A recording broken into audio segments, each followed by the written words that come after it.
In this time of the pandemic, where COVID-19 has crippled the world economies, where our government has ordered nationwide shutdown, where hospitals are overwhelmed. Shortly after, the unthinkable happened.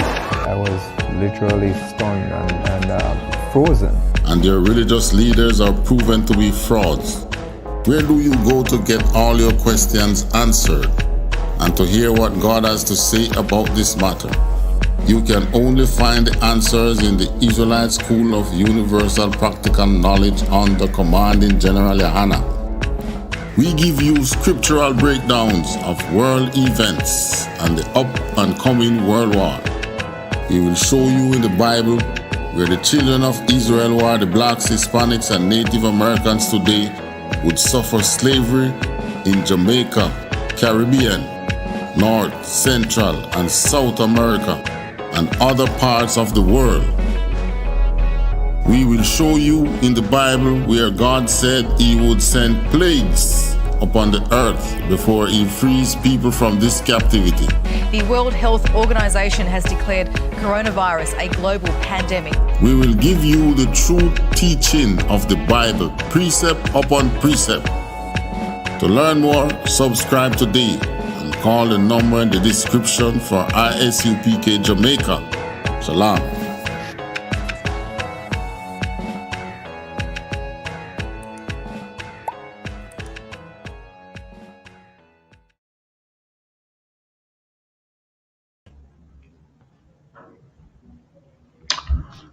Shalom, Hebrew.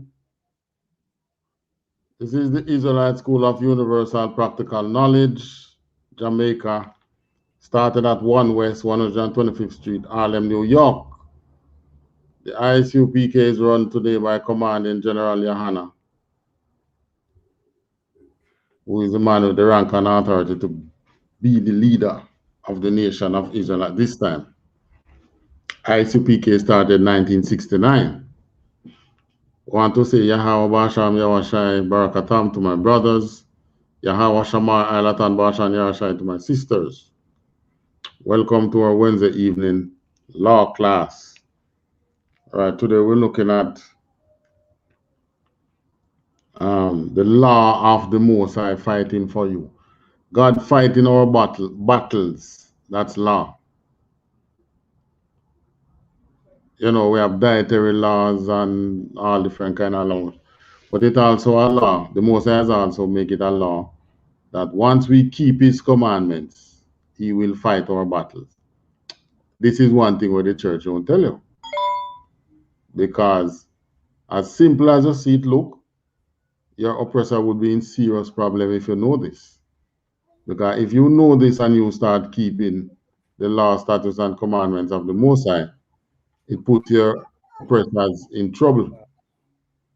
And since they are the ones who administer your religion, they don't want to be in trouble. They don't want you to know so that you will put them in trouble. I understand. All right, so we're going right into it. All right, let's begin at Exodus 14 and 14. Gun. We're going into scripture pack this evening. Pack with scriptures and precepts. Gun. This is the book of Exodus chapter 14 and 14. The Lord shall fight for you. Salaki. Begin at 30. Gun. This is the book of Exodus chapter 14 verse 13.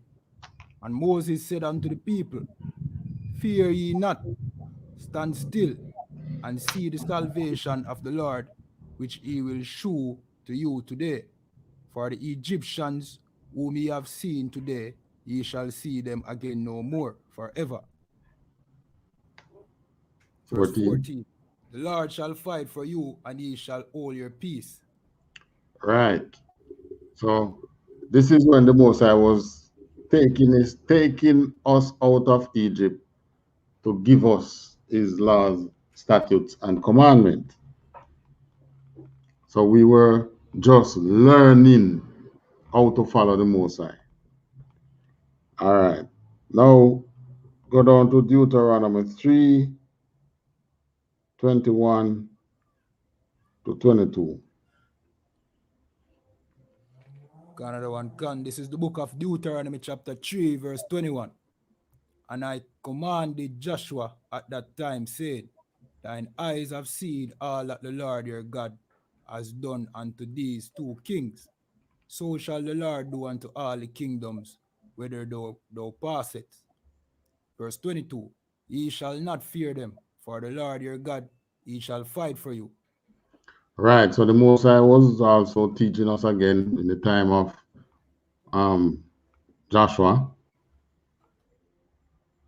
that you go out, your eyes your eyes have seen all that the Lord have done. The Lord your God hath done unto these two kings. So shall the Lord do unto all the kings on whither they pass. So the Most High deliver two kings in our hands, and give us a little, what I call it now, courage. So why would be two kings? So the Most High says, same like how you beat those two kings, that's how you're going to beat all the other kings that are in the region here. Because in that time, that era, that it's still the same era in the Middle East today. Going all the way to Jordan, up to Iraq, that's the between the two rivers, Euphrates and the other, and I think Tigris. They don't cross the river. But all that valley, which was fruitful in the time that we came out of Egypt, was full of kings, because the land, because the land was so fruitful, it could sustain probably millions of people. So there were several kingdoms in that region, ruled by kings. The Most High delivered two, and there were many more to be delivered. So the Most High is telling Joshua, fear, don't have no fear, man. Don't be afraid. In the same way you look now, you're hearing the news that China deploying more nuclear missile sites. China expanding its nuclear missile capabilities, setting up about two fields that can deploy over 100 nuclear missiles each. Now he's saying that this is in defense. So the Most High would say unto us, have no fear, you see these countries deploying nuclear missile sites, because this is what would drive the fear today. I shall deliver them into your hands. That's what it will be equivalent to in a time like today. But think beyond carnality, because carnality is going to tell you that we can't beat them. And really, who's going to beat them? We will see that later on. All right. Now go back to down to Deuteronomy 20:4. Another one can.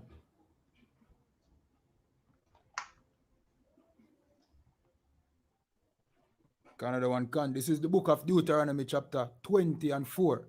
For the Lord your God is he that goeth with you to fight for you against your enemies, to save you. All right.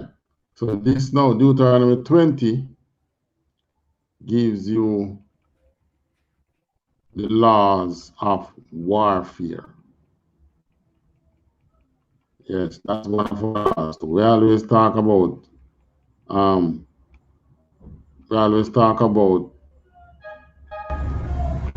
what you should eat and how you treat your brothers and so on. But there's also a law that we have concerning warfare.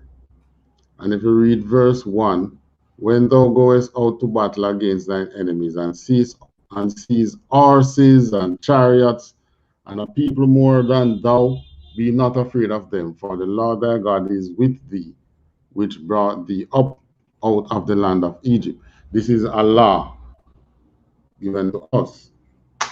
But the law. Our law of warfare is enacted by we keeping the laws, statutes, and commandments, the other laws. The way what we eat, what we how we treat each other, and we not worshiping other gods. Because if we are breaking the other laws, this law of warfare is going to reverse. So when we go out to battle, we will get our ass kicked. That's the way the Most High set it. So in order for us to enact these war laws, we have to be keeping the law, statutes, and commandment of the Most High. All right, that's Deuteronomy now. All right, let's get into First Samuel's. First Samuel's chapter 3. We're going to read all of it. Another one can. We're going to be looking at another time that the Most High has fought battles. You know, you realize that from we've been reading we started from what? Exodus or Leviticus coming down? Exodus.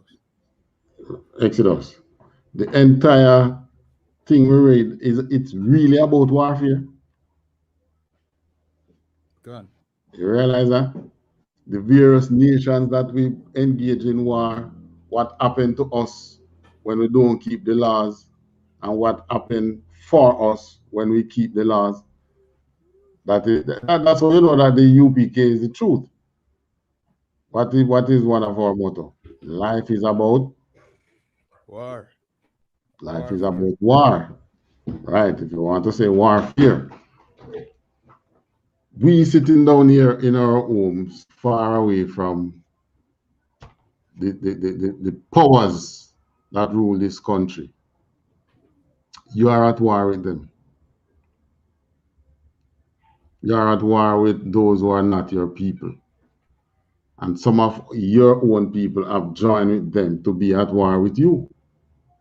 That's the reality. And they know it.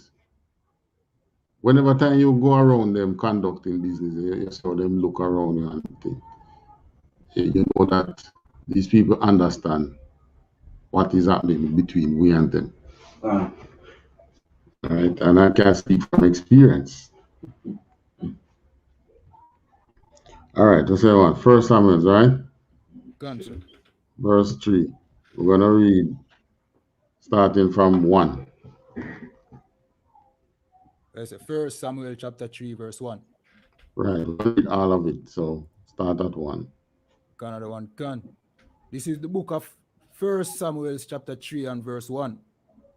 And the child Samuel ministered unto the Lord before Eli. And the word of the Lord was precious in those days. There was no open vision. Verse 2. And it came to pass at that time when Eli was laid down in his place, and his eyes began to wax dim, that he could not see. Verse 3. And Aaron, the lamb of God, went out in the temple of the Lord, where the ark of God was, and Samuel was laid down to sleep. Verse 4. That the Lord called Samuel, and he answered, Here am I. Verse 5. And he ran unto Eli and said, Here am I, for thou calledst me. And he said, I call not. I lie down again. Lie down again. And he went and lay down. Verse 6. And the Lord called yet again Samuel. And Samuel arose and went to Eli and said, Here am I, for thou didst call me. And he answered, I call not. My son, lie down again. Verse 7. Now Samuel did not yet know the Lord, neither was the word of the Lord yet revealed unto him. Verse 8. And the Lord called Samuel again, the third time, and he arose and went to Eli, and said, Here am I, for thou didst call me. And Eli perceived that the Lord had called the child. Verse 9. Therefore Eli said unto Samuel, Go, lie down, and it shall be, if he call thee, that thou shalt say, Speak, Lord, for thy servant heareth. So Samuel went and lay down in his place.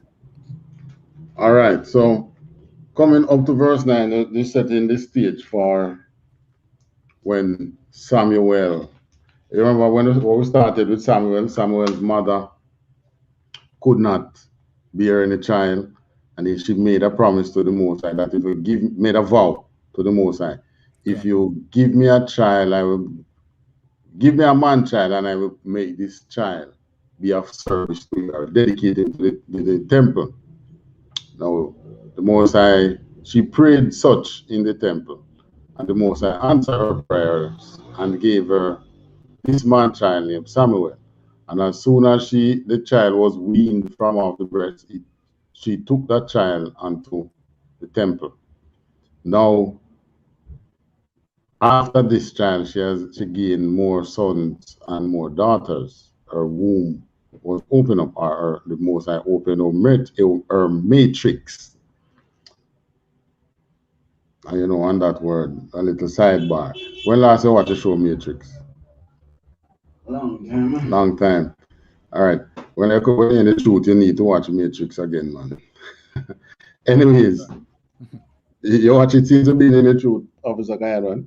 I don't remember, you know. You don't remember? I don't remember if I watch it since the truth, but I know the show well, you know.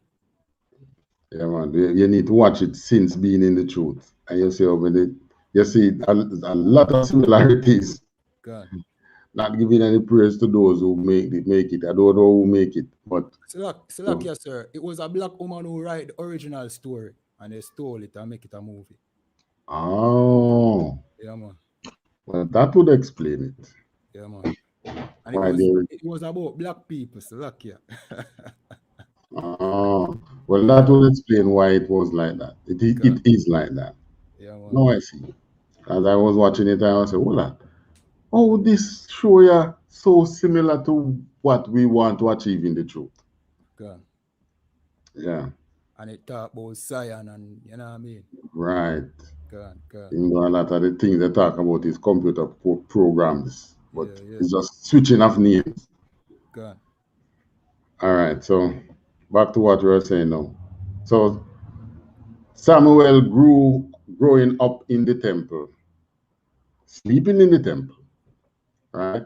It's no new thing for people who to be of service to the Most High to make the school or the temple their own place. In fact, Samuel was right where the Ark of the Covenant was sleeping, and there's not anybody can go near that. But that was where he was sleeping. He had his head close to the altar. So he heard the voice and he answered and he come out to Eli, and Eli said, I never called you. And I said, okay, go back to bed. Third time Eli realized, you know, says the Lord calling you. And say, all right, if you hear it again, just say, Speak, Lord, thy servant hear it. Because Eli know that him have some evil sons, you know, so he most likely not talk to him. And him is the high priest. Is he really him the Most High should be speaking to? But the Most High is angry with him. And he knows it, as we are going to see. All right, go on to 10.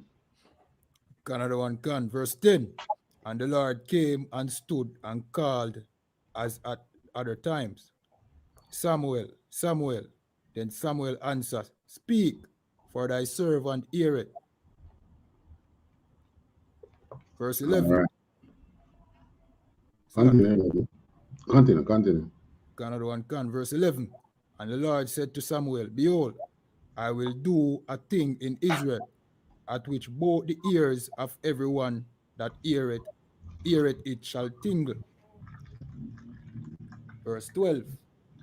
In that day I will perform against Eli all the things which I have spoken concerning his house. When I begin, I will also make an end. Verse 13. For I have told him that I will judge his house forever for the iniquity which he knoweth, because Oh, his sons slacking. finish it, the verse. Another one can. Because his sons made themselves vile, and he restrained them not. Okay, so the Most High spoke to him before. There's no record in the book of Samuel of that. But the Most High is now telling Samuel, say, I spoke to him.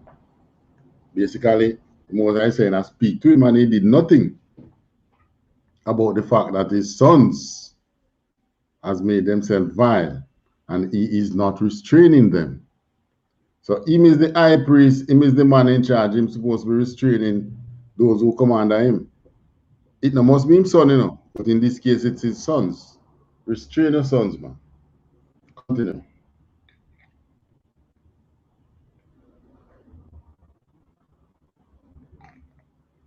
Hello?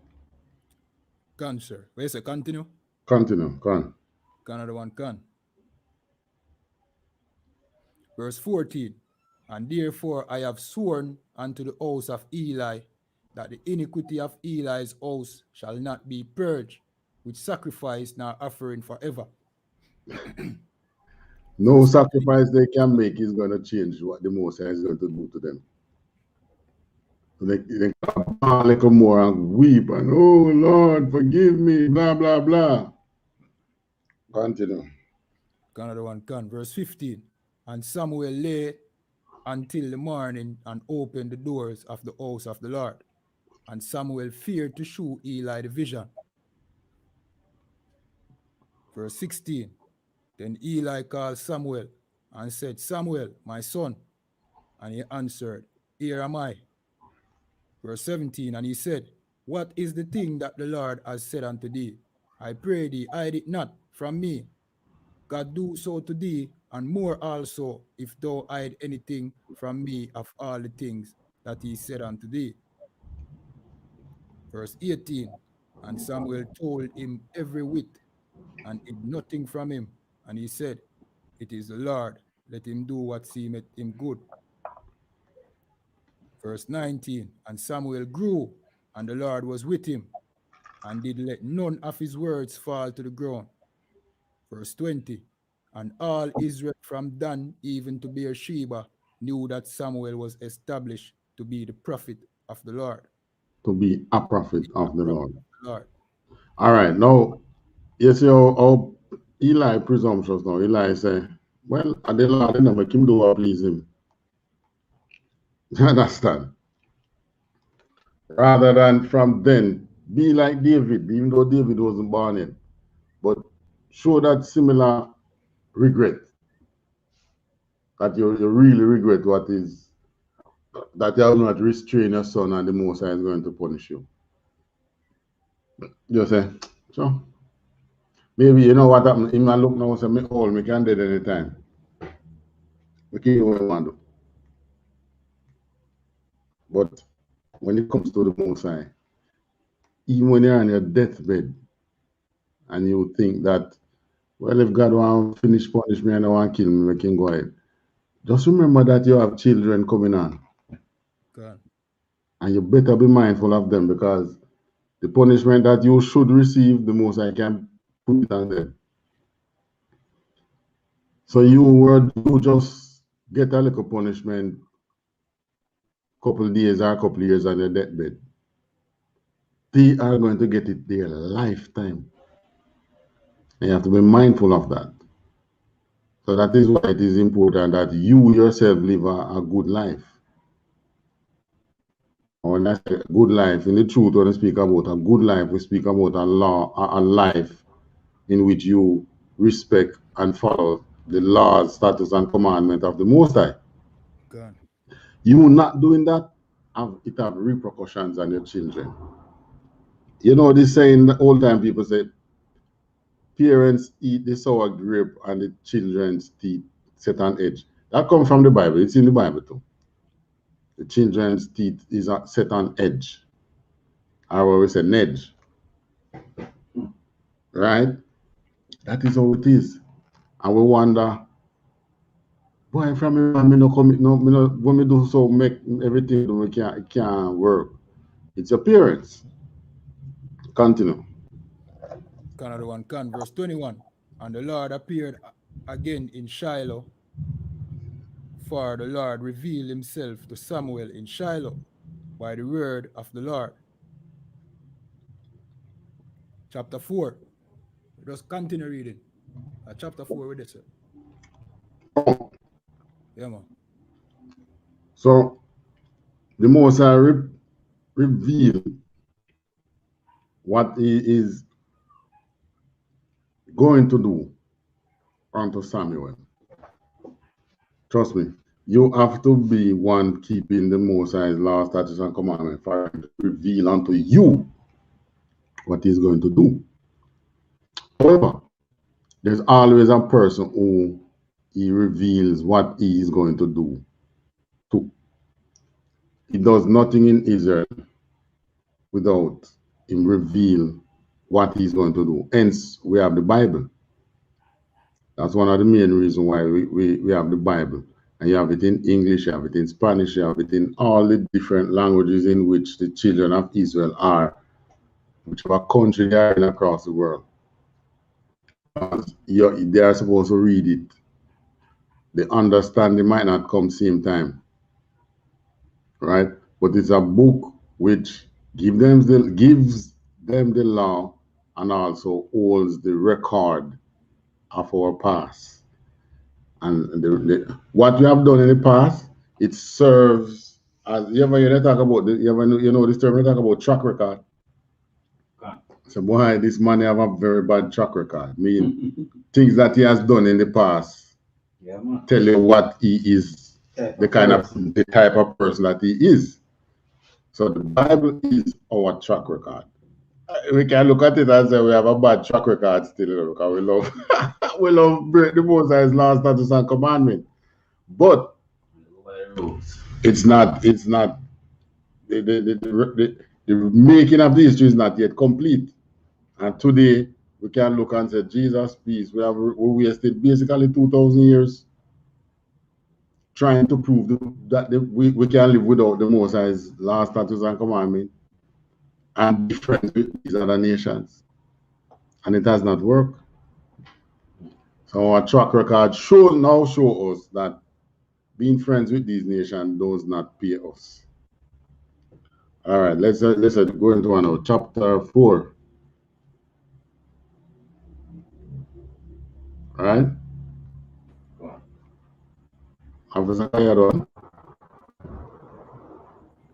Silakia, the signal break up a while ago, sir. You say something? Yes, chapter 4.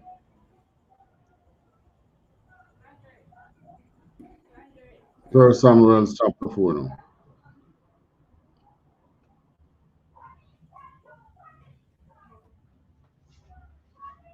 You get me?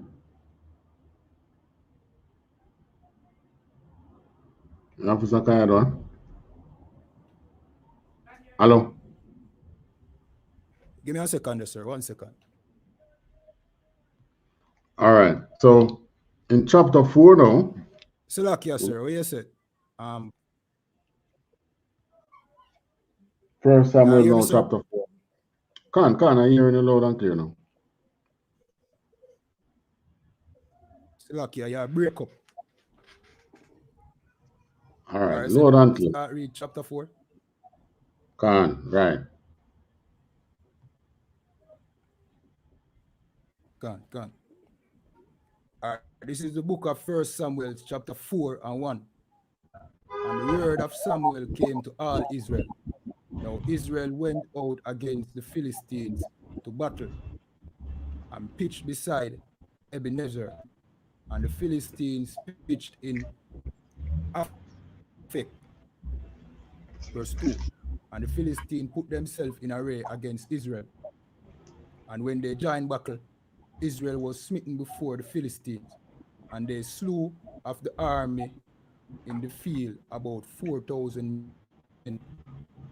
Verse 3. And when the people were come into the camp, the elders of Israel said, Wherefore has the Lord smitten us today before the Philistines? let us fetch the ark of the covenant of the Lord out of Shiloh unto us, that when it cometh again, Slakia, among us, it may save us out of the hand of our enemies. All right. So right here now in chapter 4. Verse 4. Hold on, chapter 4. We're going out to battle with the Philistine. First round, Philistine whip our ass. We go back in the camp and say, Jesus, peace. We're getting beaten. Let's go for the Ark of the Covenant and put the Ark of the Covenant in the camp. And then we go on to battle again. All right. Because they know the power of the Ark of the Covenant. Continue.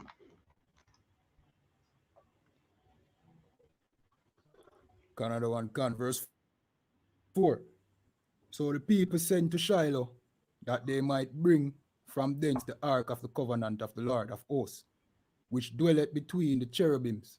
And the two sons of Eli, Hophni and Phinehas, were there with the ark of the covenant of God. Verse 5. And when the ark of the covenant of the Lord came into the camp, all Israel shouted with a great shout, so that the earth rang again. Verse 6. And when the Philistines heard the noise of the shout, they said, what meaneth the noise of this great shout in the camp of the Hebrews? And they understood that the ark of the Lord was come into the camp. Verse 7. And the Philistines were afraid, for they said, God is come into the camp. And they said, woe unto us, for there has not been such a thing heretofore. Verse 8. Woe unto us, who shall deliver us out of the hand of these mighty gods?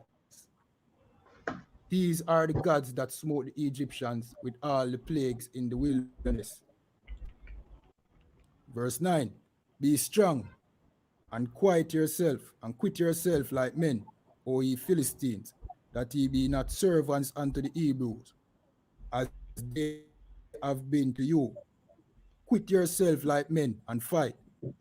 All right. Verse So 10. up onto And Philistine. hold on.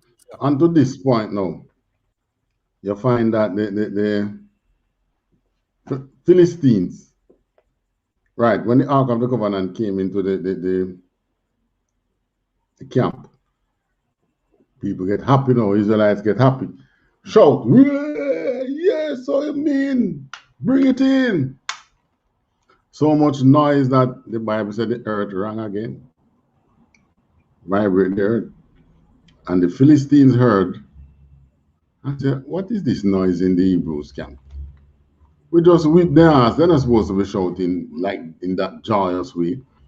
And then they learn that the Ark of the Covenant is now brought into the camp. So they catch afraid. They said, Lord of mercy, woe is we. Because these are the same gods that destroyed Egypt. Because at the time of the Philistines, Egypt was no more. You understand? Right. So they understood what was happening, and then they catch him for it.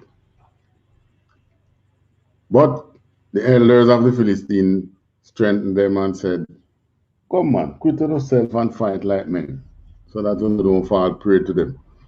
But if you fall prey to them, you'll become their servants, just as they are our servants now. All right, continue. Another one can. Verse 10. And the Philistines fought, and Israel was smitten, and they fled every man into his tent.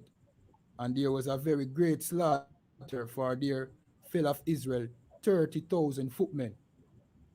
Verse 11. And the ark of God was taken, and the two sons of Eli, Hophni and Phinehas, were slain. Verse 12. And there ran a man of Benjamin out of the army, and came to Shiloh the same day with his clothes rent, with earth upon his head. Verse 13. And when he came, lo, Eli sat upon a seat by the wayside watching, for his heart failed trembled for the ark of God. And when the man came into the city and told it, all the city cried out. Verse 14, and when Eli heard the noise of the cry, he said, what meaneth the noise of this tumult? And the man came in hastily and told Eli. Verse 15, now Eli was 90 and 8 years old, and his eyes were dim, that he could not see. Verse 16, and the man said unto Eli, I am he that came out of the army, and I fled today out of the army. And he said, what is there done, my son? Verse 17, and the messenger answered and said, Israel is fled before the Philistines, and there has been also a great slaughter among the people. And thy sons, Slaki, and thy 2 sons, also Hophni and Phinehas, are dead, and the ark of God is taken. All right, so right here now, the news come to Eli of what happened on the battlefield.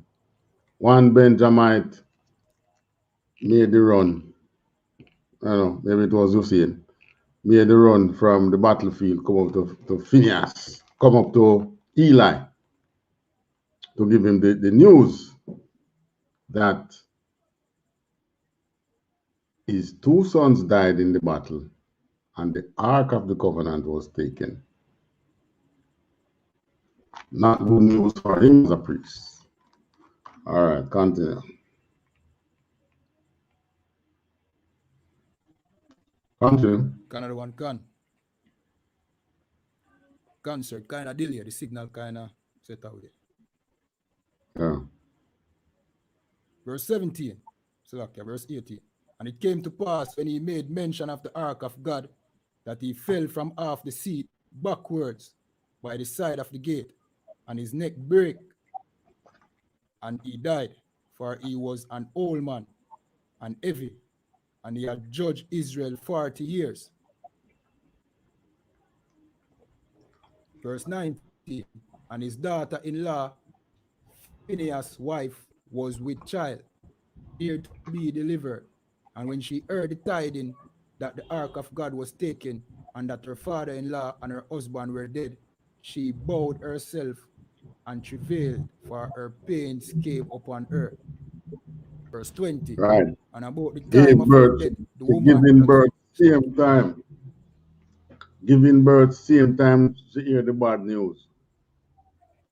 You know, these things like this even happen today. A woman within certain months of ready to deliver, being ready to deliver a child, hearing certain news or certain things happening that she's witnessed.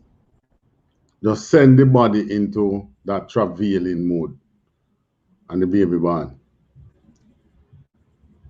Right? It's not necessarily premature, but it actually born before time. These things do happen, even unto today. Continue. Canada one can. Verse 20. And about the time of her death, the woman that stood by her said unto her, Fear not, for thou hast born a son. But she answered not, neither did she regard it. Verse 21. And she named the child Ichabod, saying, The glory is departed from Israel, because the ark of God was taken, and because of her father-in-law and her husband. Verse 22. And she said, The glory is departed from Israel, for the ark of God is taken. All right. So at this time now, she gave birth to Eli's grandchild. But she wasn't all that happy because the child father dead and the child grandfather dead and the Ark of the Covenant gone. And the child was supposed to now come be a priest. I understand. So she now get distraught And she named the child I.S.U.P.K, saying the glory is departed from Israel. Israel now have, just like how we do have the glory now. Meaning, who have glory now? America. America is the nation now that everybody fear. Right? They have glory now. God. We don't have no glory. So this is glory what the Most High talking about. But all glory now that the Most High generally speaks of is righteous, because our glory involves us keeping the Most High's laws, statutes, and commandments. So that's a big difference between our glory and the glory of the other nations. Their glory is actually in defeating us. There's no nation out there that has any glory without having our people under their feet. Right? So she now knows what this means. She said the glory is departed from Israel because the ark of God was taken, and her father-in-law and her husband was gone. So she said, no, the glory is departed from Israel, or the ark of God is taken. I think this was the first time a next nation ever take away the ark of the covenant. But we're going to see what it means. Chapter 5. Another one, chapter 5, verse 1. And the Philistine took the ark of God and brought it from Ebenezer unto Ashdod. Verse 2. When the Philistine took the ark of God, they brought it into the house of Dagon and set it by Dagon. Verse Right, 3. Dagon was the Philistines' idol. So they have this big statue. So what them say now, is Dagon deliver the Israelites unto them. So now that they get the symbol of the Israelite strength, they are now giving it to Dagon as a token. So they do it, setting it by Dagon. This is now, like you're going to say, oh, mighty Dagon, this is what you have given unto us. We give it to you. Something like that they will be doing. Because who they believe in? Not our God. They believe in their idol. But let's see what happens here. Continue. Another one, Verse 3. And when they of Ashdod arose early on the morrow, behold, Dagon was fallen upon his face to the earth before the ark of the Lord. And they took Dagon and set him in his place again. Verse 4. And when they arose early on the morrow morning, behold, Dagon was falling upon his face to the ground before the ark of the Lord. And the head of Dagon and both the palms of his hands were cut off upon the threshold. Only the stump of Dagon was left to him. So this is how the Ark of the Covenant have beat up one idol now. Trim down on the face in the night. When they come back, when they come in the morning, they see Dagon on his face. They take him up, put him up back. Next morning they come. Not only is Dagon on his face, but his head and his toe and cut off. The Ark of the Covenant here, though, whipping the idol. Continue. Another one, Verse 5. Therefore, neither the priests of Dagon nor any that come into Dagon's house tread on the threshold of Dagon in Ashdod unto this day. Verse 6. But the hand of the Lord was heavy upon them of Ashdod, and he destroyed them and smote them with emerods, even Ashdod and the coast thereof. Verse 7. And when the men of Ashdod saw that it was so, they said, the ark of God of Israel shall not abide with us, for his hand is sore upon us and upon Dagon our God. Right. So the Ark of the Covenant whipping them and giving them hemorrhoid. You know what is the hemorrhoid? You hear people talk about pile. What is pile? Pile. Pile, pile. Pile. Pile, yeah. That sickness that you get somewhere in the body. Okay, okay. Yeah, man. If you sit down, let me say, if you sit down something, you get that pile somewhere. Right in the anus. Yeah. So that hemorrhoid was right there in the anus. One of them getting that pile in them asshole. Right, so that must be comfortable. They can't sit down, they can't stand up, they can't do anything. Very uncomfortable. So kill them with hemorrhoids, and at the same time I beat up the Dagon. Continue. Another one, gun, verse 8. They sent therefore and gather all the lords of the Philistine unto them, and said, what shall we do with the ark of the God of Israel? And they answered, let the ark of the God of Israel be carried about unto God. And they carried the ark of the God of Israel about thither.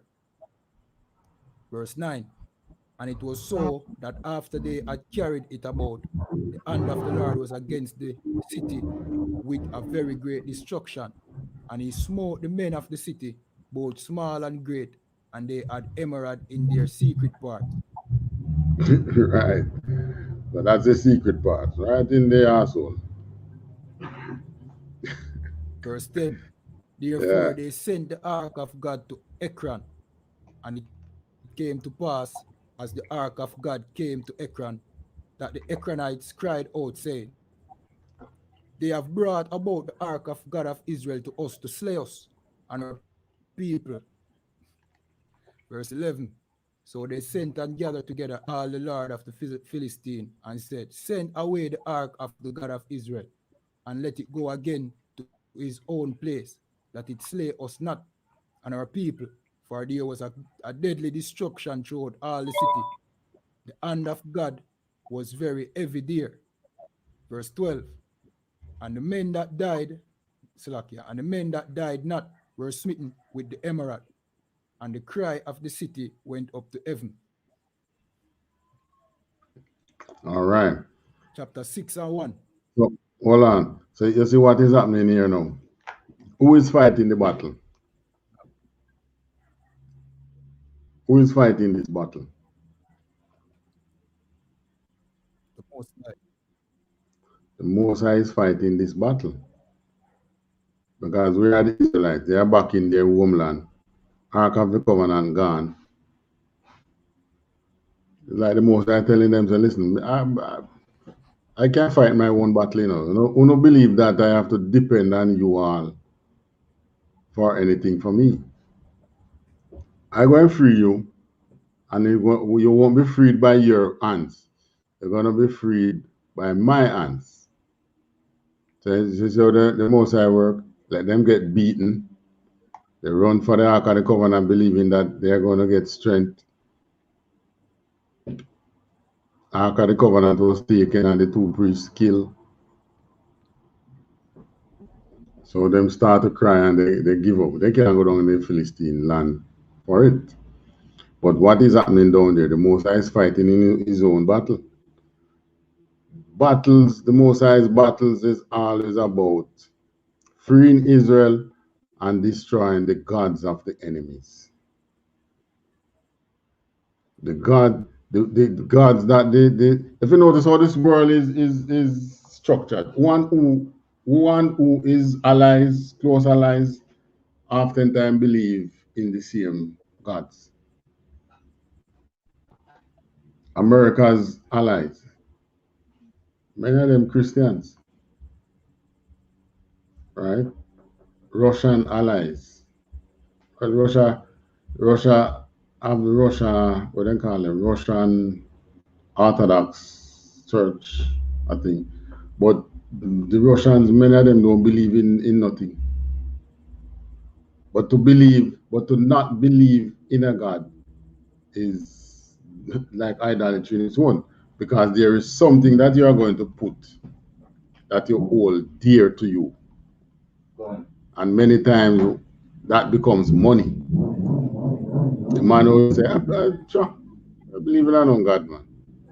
Money is his God. Right?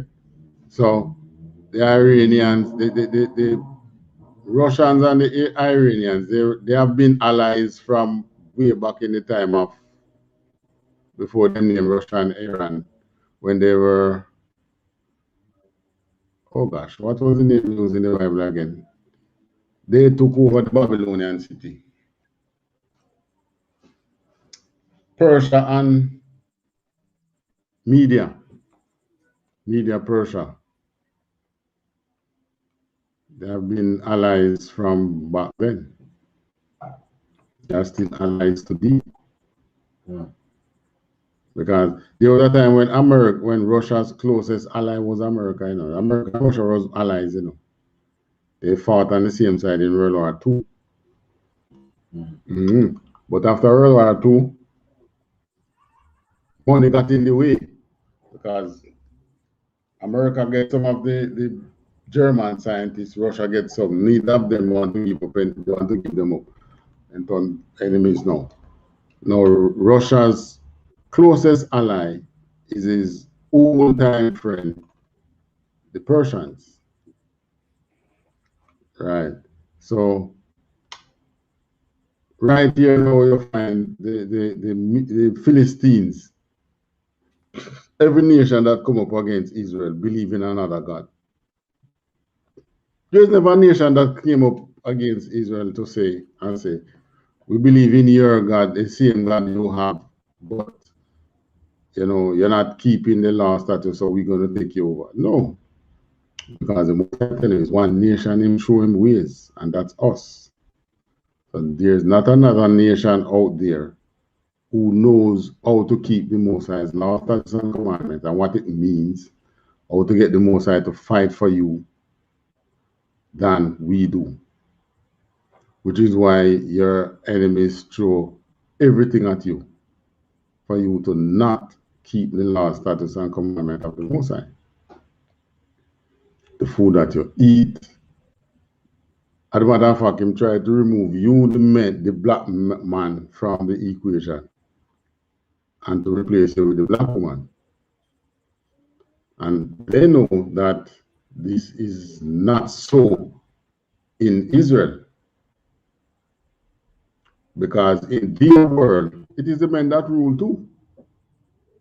So in no society, basically, is the women in general. You will have one woman who rise up, or two, or three, or a couple. But to say it's the women in general that rules, there's no nation that have that. Not even the Bushman. Because in the Bushman's world, wife is still stay home and him go hunt. And the hunting is where you face danger, because that animal that you're going to hunt, you can end up becoming food for another animal that is hunting you for their food. So he takes that risk.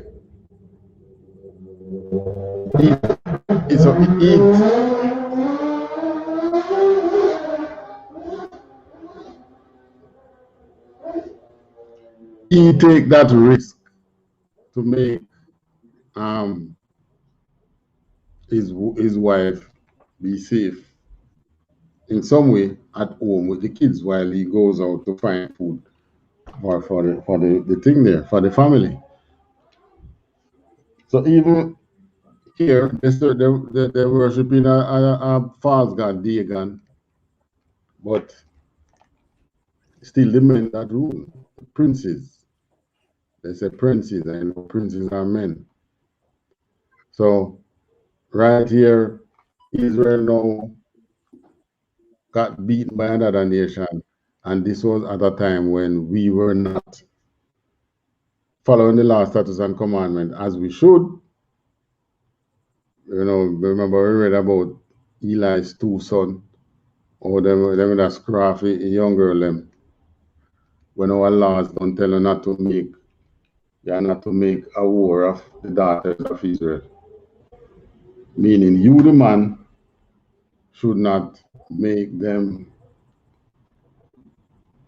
I'm going to use this word, you should not make them your bitches,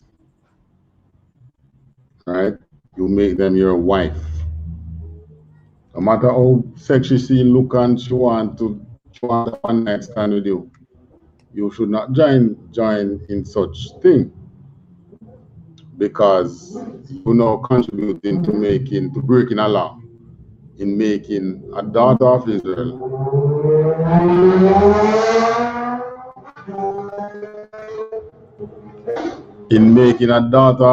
a whore. Not to say that you can go and sleep with a woman of another race. Yeah. Your mind now is going to say, oh, somebody can sleep with a whore of another race. But the law says you should not sleep with the other races.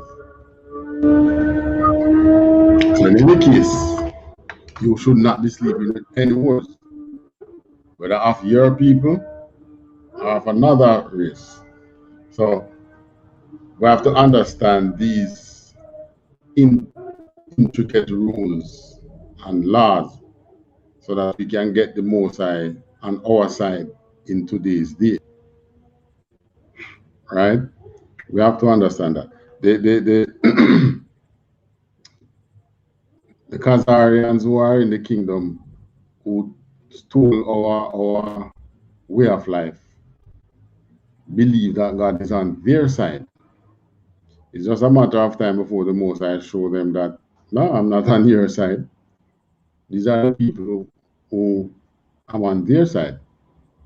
So that is why many of them is going to have birthing pains, because they have amongst them, when they are believing that they are the people of God. And that's not so. And for you to get God on your side, you have to keep his laws. So Israel got defeated because they were not keeping the laws, statutes, and commandments. Even the sacrifices were being polluted. It's mainly by 3 persons, in Eli and in 2 sons. That's why the Most High said, no sacrifice or nothing where they do can redeem them forever. So him take them life. All right. So where we are now, chapter 6. Salakia, sir. Cancer, chapter 6. All right, chapter 6 now. Canada one can. This is the book of 1 Samuel, chapter 6 and 1. And the ark of the Lord was in the country of the Philistines 7 months. Verse 2. And the Philistines called for the priests and the diviners, said, what shall we do to the ark of the Lord? Tell us wherewith we shall send it to his place. Verse 3. And they said, if he send away the ark of God of Israel, send it not empty, but in any wise return him a trespass offering. Then he shall be healed, and it shall be known to you why his hand is not removed from you.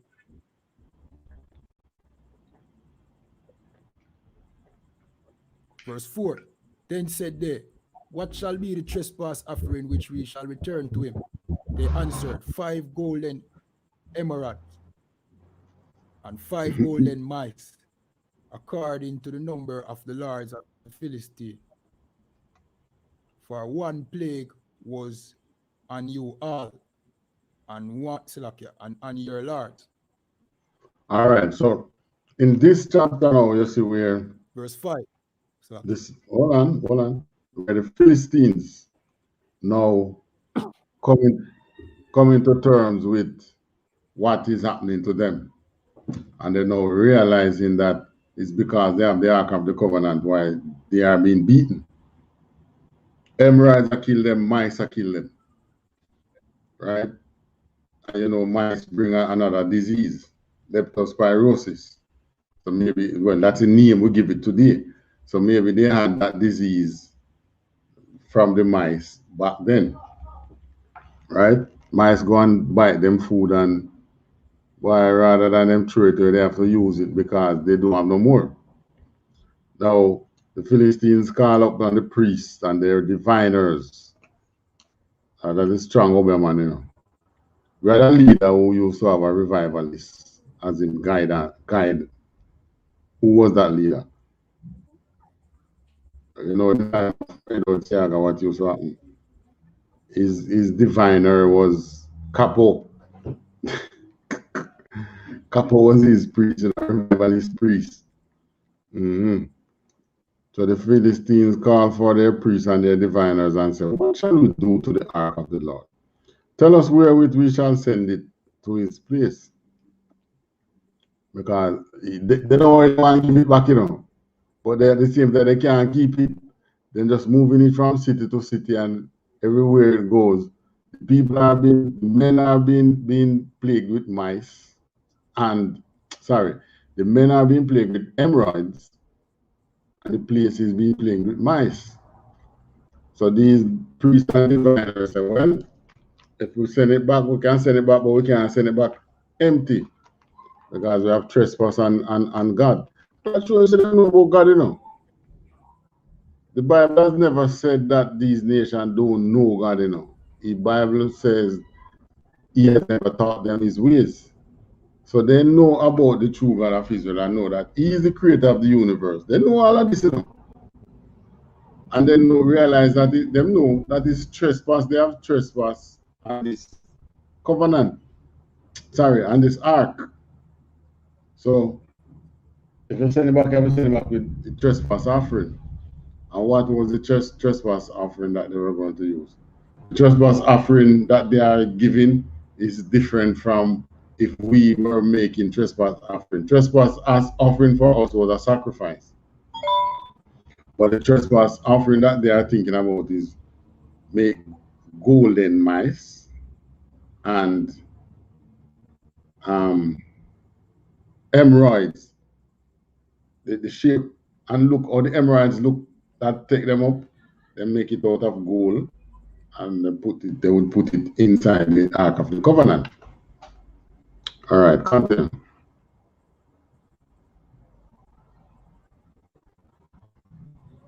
Canada 1 can, verse 6.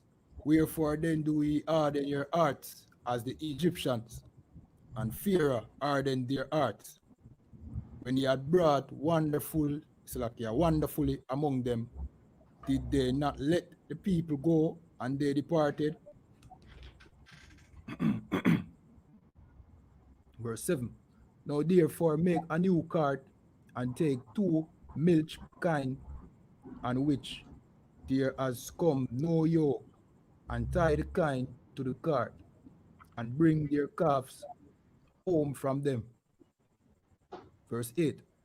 And take the ark of the Lord, and lay it upon the cart, and put the jewels of gold which ye return home for a trespass offering in a coffer by the side thereof, and send it away that it may go. Verse 9. And see if it goeth up by the way of his own coast to Beth Shemesh, then he has done us this great evil. But if not, All right, then we shall know that it is not Slakia. finish it. But if it's not, Canada 1 can.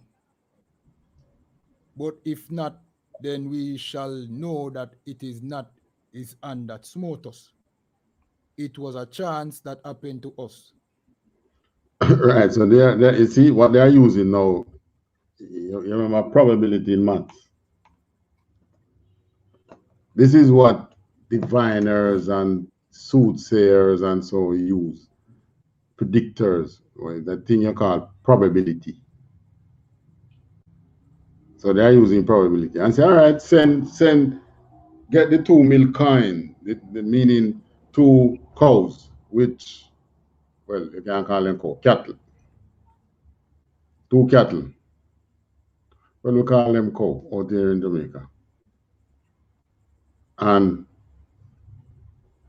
take away that the meaning, that's why that's a milk coin, because they have calf So you're going to take the calf from them, build new cart to be drawn by the cows, then put the Ark of the Covenant on the cart and put the golden emeralds and the golden mices that you're going to send back as a peace offering. Put them into the Ark of the Covenant and send it down the road. If you turn to the left, if you turn in the direction, if the carts turn in the direction where the Israelites are, then they know that it was the hand of their God that was upon us.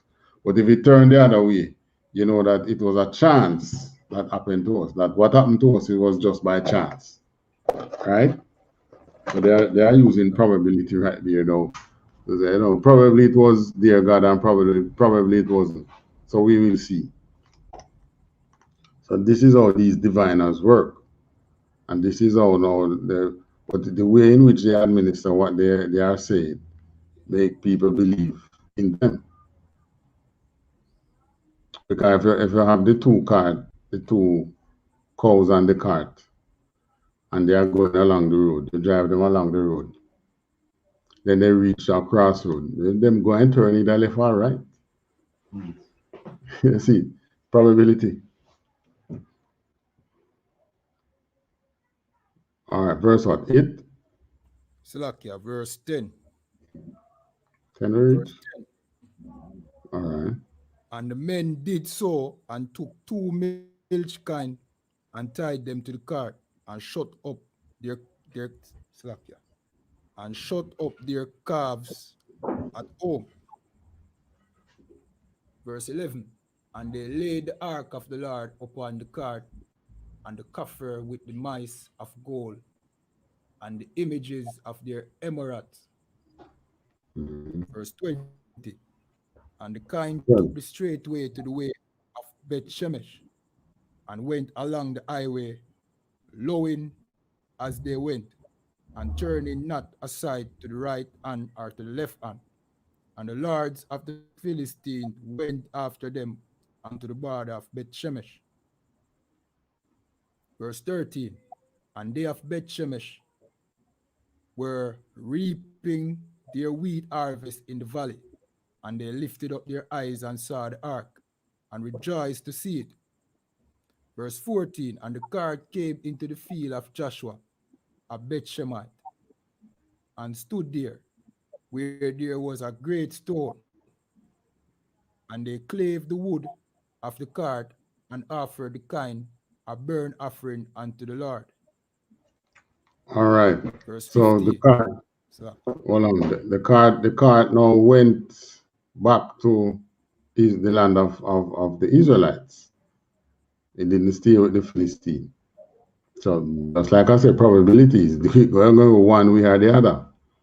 Now, when the Israelites saw the cart, the horse, and the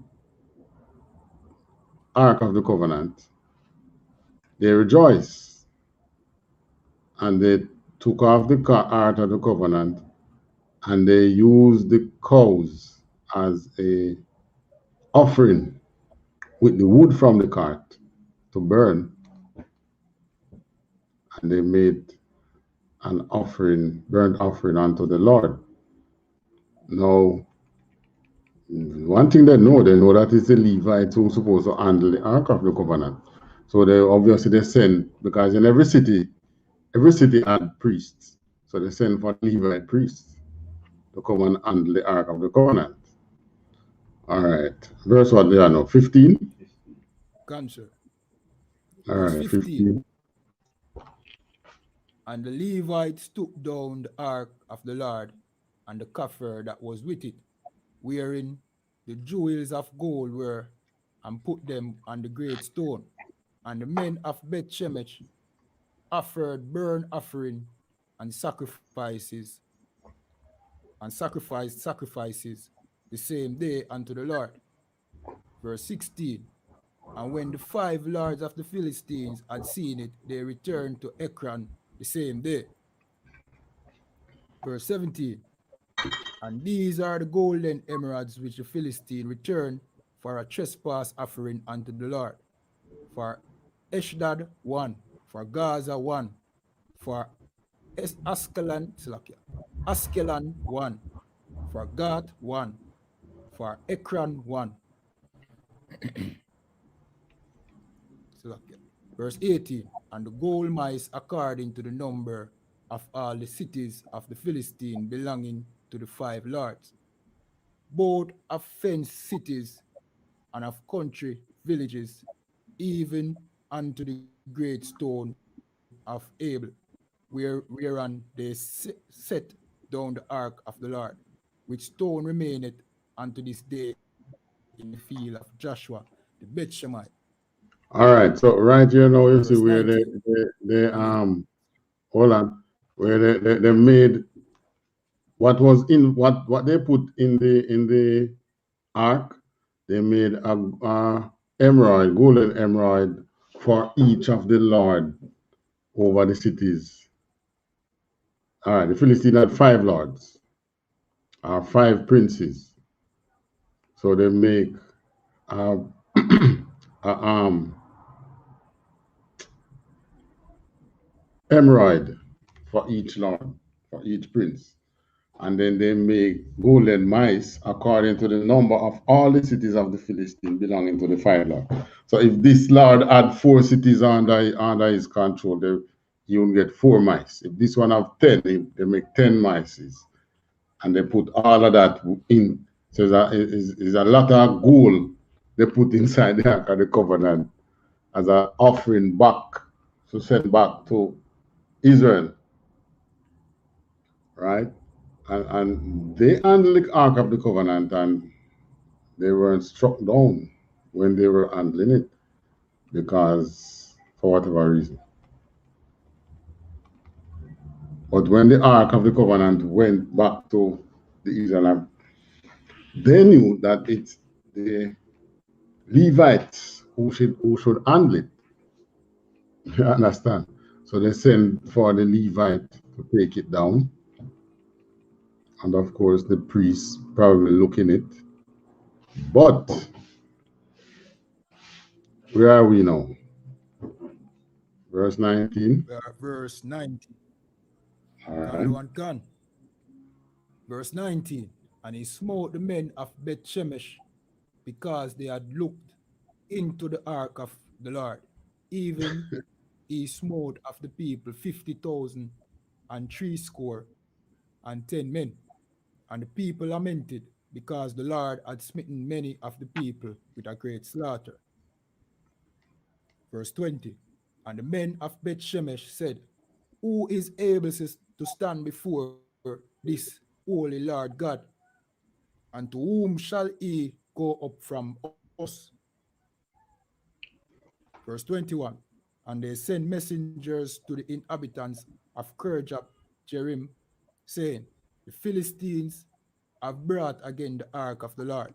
Come ye down and fetch it up to you. Chapter All 7 right. and So 1. all right, hold on. So what we have here now is the ark reaching back to Beth Shemesh in Israel, in the land of the Israelites. And they went and looked. Everybody wanted to see what, when the word starts spread now, or say it come back with these golden offerings in it. Everybody want to see. But all those who look into it, they didn't drop down and dead at the same time. If that happened, then the Most High wouldn't have got to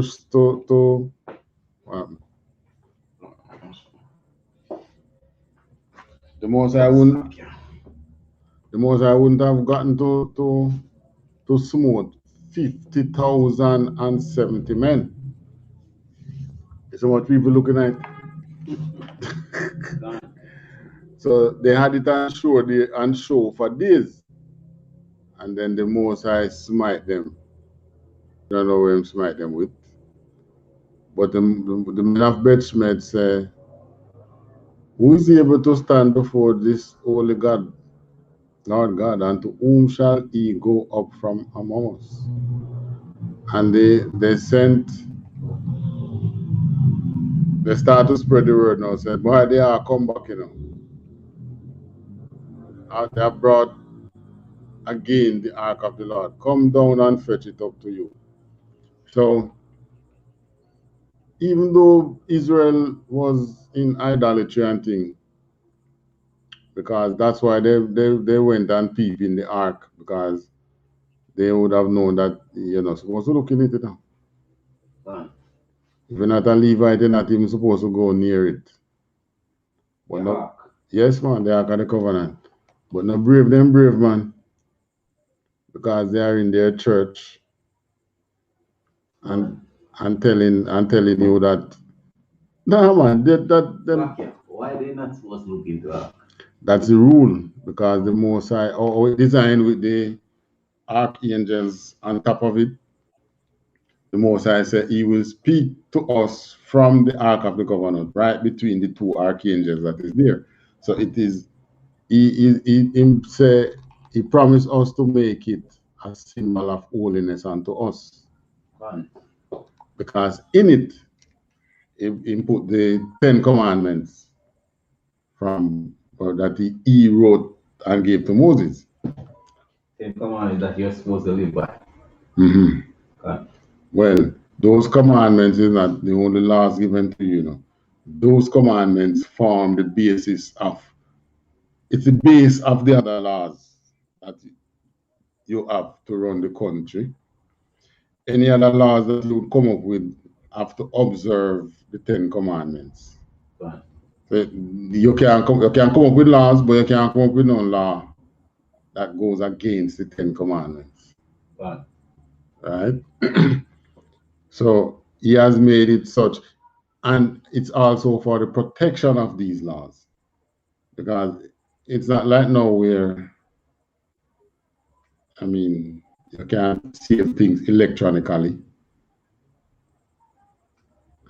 Years to come to look on again. Here, like a souvenir. Right, but then it had to be, that's why I made it of a specific kind of wood that would not rot. You know what kind of wood that? We call it shittim wood. And you know what is shittim tree? Next time you go inside, look around, ever see any kasha tree. That is shittim wood. That's what. I mean, I say, remember I tell you. Oh yeah, you were yes, you were there. Right. That is what the covenant is made of, because when that tree is mature, you see the heart of the wood gets so hard that the ducks and them things, they can't eat it. Right. So it can preserve forever as long as it don't wet. Because you know water destroy anything. Right. But as long as it's not in a area that is wet and get moldy, it can last forever. Once it's dry. Lifetime. Which lifetime? Forever. Forever. Yeah. So it's a symbol to us to remind us that indeed the Most High did give Moses these laws to give us, and that he did take us out of the land of the Egyptians and kill them off. So this time now, when him do all this for him, we don't know, maybe he might have a different covenant that he's going to build as something to remind us that he took us from the four corners of the world and bring us back into our land. Right. We don't know. Him don't mention that. He will tell us that he's going to do that. Right? But for you to get him to fight your battles, you have to be keeping his law, statutes, and commandments. Right?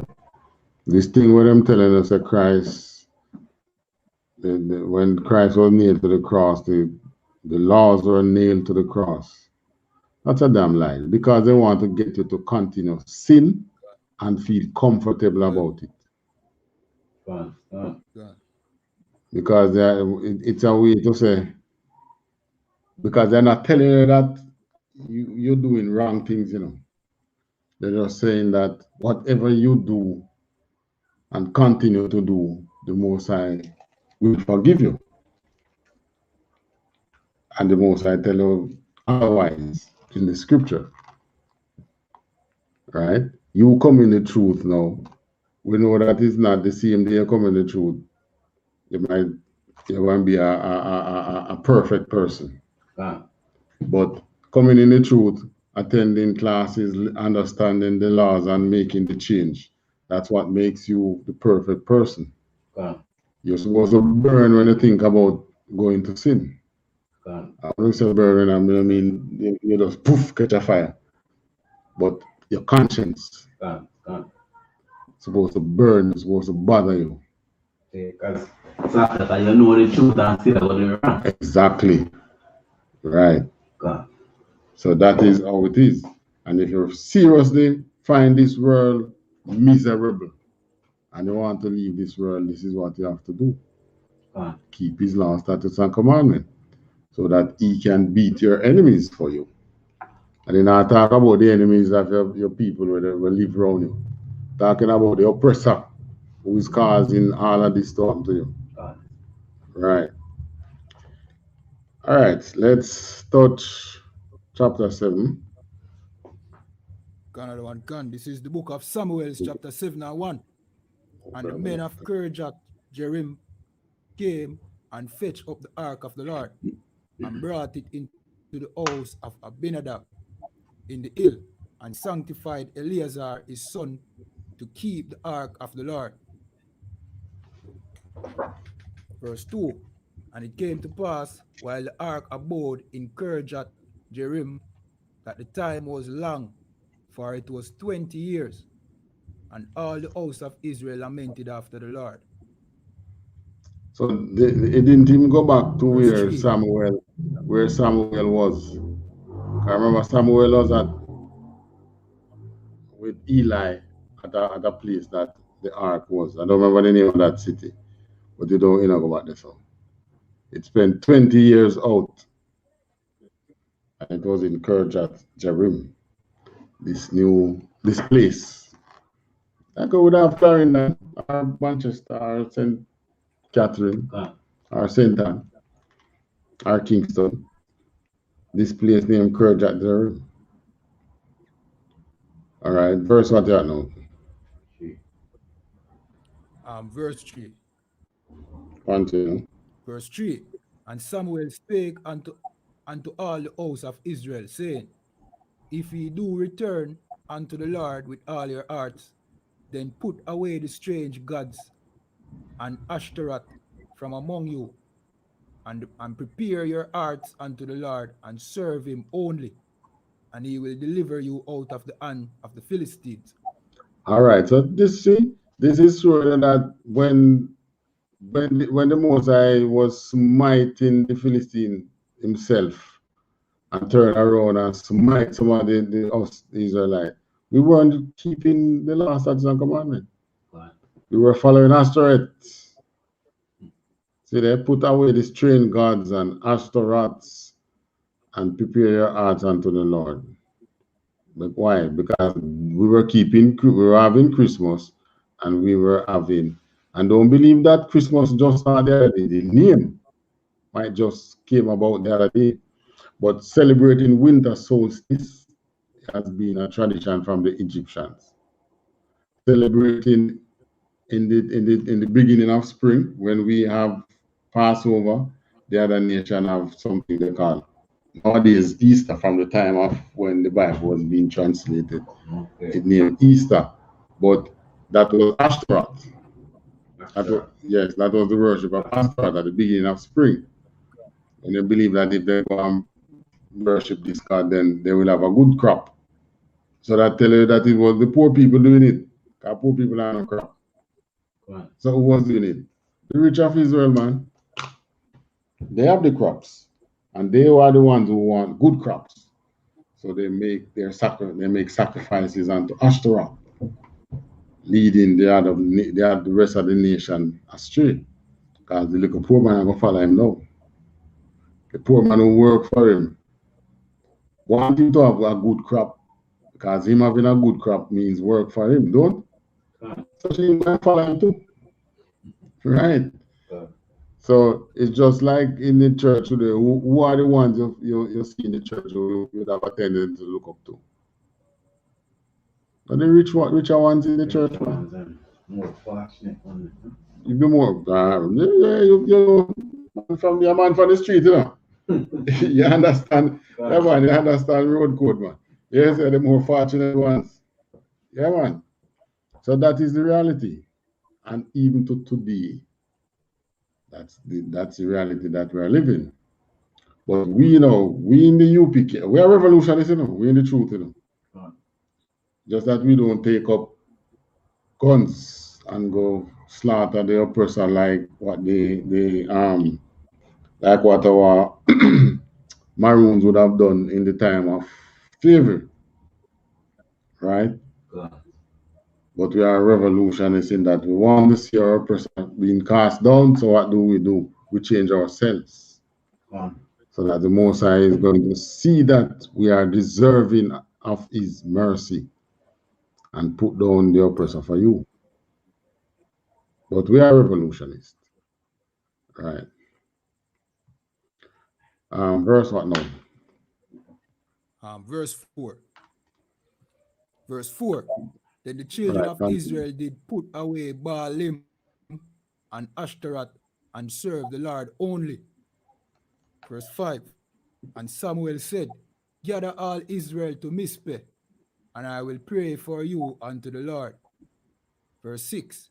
And they gathered together to Mizpeh and drew water and poured it out before the Lord, and fasted on that day, and said there, we have sinned against the Lord. And Samuel judged the children of Israel in Mizpeh. Verse 7. And when the Philistines heard that the children of Israel were gathered together to Mizpeh, the lords of the Philistines went up against Israel. And when the children of Israel heard it, they were afraid of the Philistines. Verse 8. And the children of Israel said to Samuel, cease not to cry unto the Lord our God for us, that he will save us out of the hand of the Philistines. Verse 9. And Samuel took a sucking lamb and offered it for a burnt offering wholly unto the Lord. And Samuel cried unto the Lord for Israel, and the Lord heard him. Verse 10. And as Samuel was offering up the burnt offering, the Philistine drew near to battle against Israel.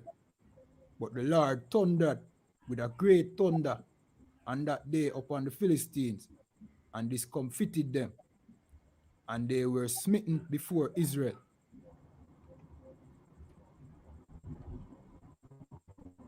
Verse 11. And the men of Israel went out of Mizpeh and pursued the Philistine and smote them until they came unto Beth-kar. All right, stick up in right there. Now, you see how it goes. Back up. See what they say. It's delayed, sir. Well delayed. All right. So I have to do it. Yeah, I realize that. So I have to be talking timely. Go on, sir.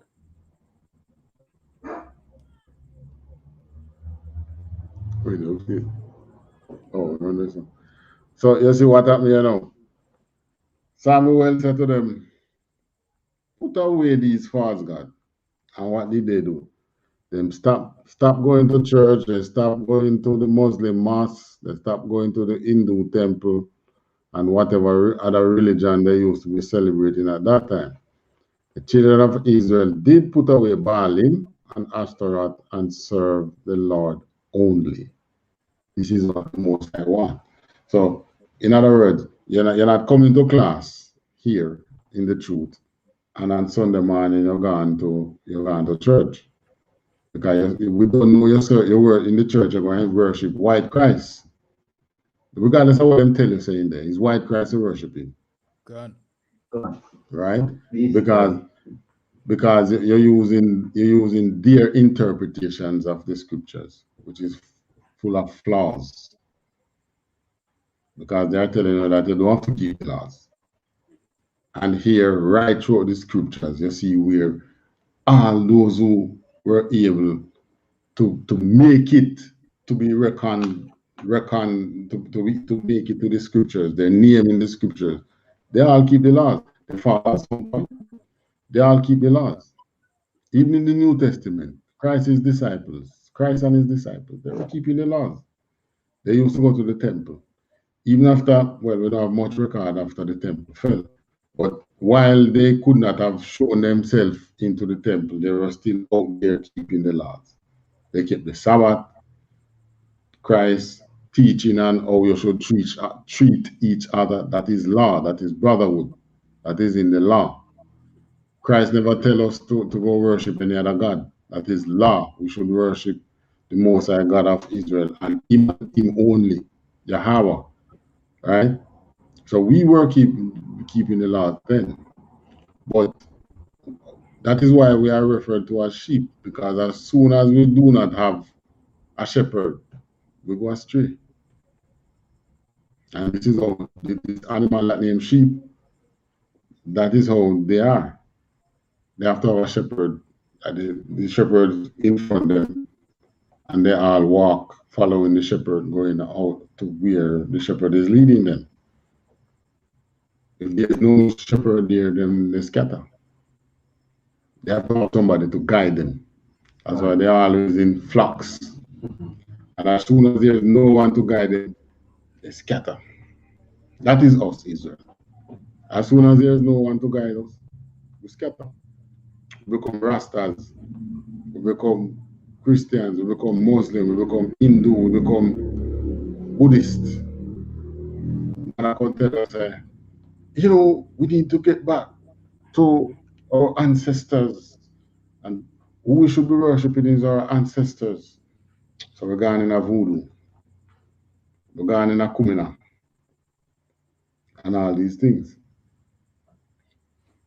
Which is why you need the truth.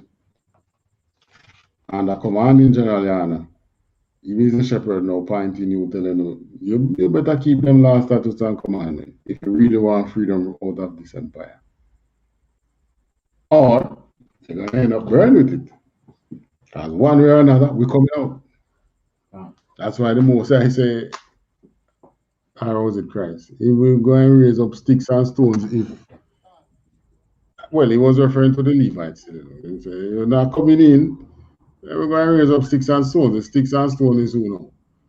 The man that is, we see out there, downtrodden, society no business with him. He become homeless, and become this, and become that. So it's people, it's not literal sticks and stones on the road. The most I will come down, go take up sticks and take up one stick and make it alive. No. It's people. Yeah, he's talking in parable. Talking in parable. God. And that's what, yeah. And the man who you see on coke now, who you doing business with, the cokehead, the prostitute, the woman who they are swing pole. They are the ones. They are the ones you go out and you change them. God. Tell them the truth. They're as long as they are Israelite, and you bring them into the Most High. That's the sticks and stones in talking about. So all the feast about go and do wrong until when they say stick and stone start rise up, which they believe it's a stone on the road, as the church would tell you. They say, oh, me make sure me in here, because no stick and no stone not going to take my place. The sticks and the stone take your place already. Because they are people. They are not literal sticks and stones out there. They are people. It's just the downtrodden people who has fallen prey to the society. They have become gunmen. They have become, like what I said at the ghetto, there was this thing that they used to do in Kingston. They say it was at the Jubilee Hospital. When the ghetto woman come in for a baby. If a boy, they say one more gunman, man. And if a girl, they say one more go-go. That's it. Yeah. Yeah. Yes, and it becomes annoying unto the people. I think I heard about that. Yeah, because it became annoying to the people where they start to bring it out on the talk show. And then, the authority had to get in and tell the midwives, don't do them things, man. Don't pronounce these things on the people. Go on. It took a little, I hear about it again, so maybe them midwives that they know. Yeah, once is a son, one more gunman, and is a daughter, one more go-go. So in other words, if you come from the ghetto, they believe that there is either a gunman or a go-go. Yes, man. Well, those are the sticks and stone who the most I raise up in the truth. The gunmen and the go-go's. And you look at them today, they are pillars in the truth. And you would never believe it. They are here. They are taking us. They are taking the space of those who don't want to come, who have the sense and the dollars and don't want to come in. God. Right? Because they believe so who they in the truth and look their money. Well, guess what? The pastor already have it. Can't they give it to you, though? God. You go and burn with him. Right. Right. So one way to get the Most High to fight for us, put away these idols. Open your eyes, free your mind. Only you can free it. Right? The Most High show you the truth, but it's you have to make the walk. All right, continue. Another one can.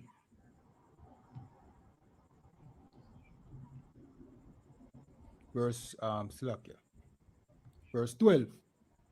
Then Samuel took a stone and set it between Mizpeh and Shen, and called the name of it Ebenezer, saying, Hitherto as the Lord helped us. Verse 13. So the Philistines were subdued, and they came no more into the coast of Israel. And the hand of the Lord was against the Philistines all the days of Samuel. Verse 14. And the cities which the Philistines had taken from Israel were restored to Israel, from Ekron even unto Gath. And the coast thereof did Israel deliver out of the hand of the Philistines. And there was peace between Israel and the Amorites. Verse 15. So you see what happened now. The Most High delivered us and restored our cities unto us. Because what we do? The important thing was what? What was the important thing that happened in the whole thing in a Samuel time? That made the Most High come on our side. Keep the statutes and commandments. Right, we keep the statutes and commandments and put away the idols. God. Come out of them false religion. God. Right? That is the important thing. You see, you remember in the other day with the coronavirus, what India did?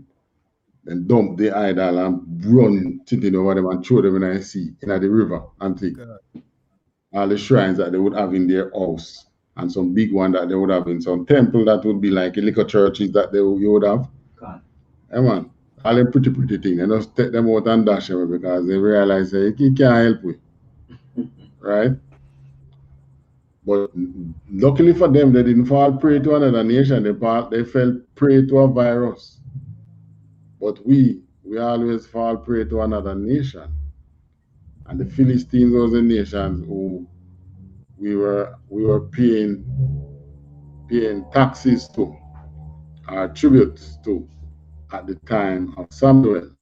The Most High used Samuel to bring the nation back to him. Then put away the false gods and things, and the Most High restored the cities that we own. So in other words, we start being flat-foot hustlers in the city. Just like how we are flat-foot hustlers in the cities now. It's not we own the cities now. We don't own the cities. We don't own the buildings in the city. We have no talk in the city. Continue. Another one can. Verse 14. And the cities which the Philistines had taken from Israel were restored to Israel, from Ekron even unto Gath. And the coast thereof did Israel deliver out of the hand of the Philistines. And there was peace between Israel and the Amorites. Verse 15. And Samuel judged Israel all the days of his life. Verse 16. And he went from year to year in circuit to Bethel and Gilgal and Mizpeh, and judged Israel in all those places. Verse 17. And his return was to Ramah, for there was his house, and there he judged Israel, and there he built an altar unto the Lord. All right. So if you understand anything about circuit courts, this is the circuit court. Yeah, First recording of circuit court. In Jamaica, you heard about commit a crime and he say in case I go circuit in him start fret. Why? Yeah man, life in prison. I go broke your neck. Luckily for them out here, then I broke your neck again. They can get life in prison and so on. Circuit court that. Dangerous place. All right. But circuit court now means that the judge travels around in circuit. That's why it's called circuit. You know, like an electric circuit work in a circular motion and it come back right where it started. So when in the year now, for the year, the judge would move from court to court across the island, whichever parishes or whatever, in Jamaica case, whichever parishes or whatever is within his circuit. Yeah. And move. Right. And at the same time, you have other judges that he's training. You understand? So people are afraid of that. But here is the first recording of the circuit court. And Samuel judged Israel in this way. So Samuel would move from town to hear these big cases in which the leaders within the city say bigger than that. Suppose you do something and your neck broke. Yeah, the court decide that, you know. Right. So as much as in law say homosexuals must be stoned and adulterers must be stoned, you don't stone them when you catch them. You bring them before the priest who was the judge. The high priest was the ultimate judge. But there was no high priest here. So Samuel was the judge of Israel. So that case in whichever city would stay, and when Samuel is in that city, that case would come up, and then they'll decide this man should be put to death, or this man should be freed. You understand? So that was the case. It was then. But continuing on our part of liberation of our people, now take me to Deuteronomy 28, 1, 2, and 7. Where is it? 1, 2, and 7, right?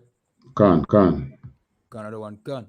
This is the book of Deuteronomy chapter 28, verse 1.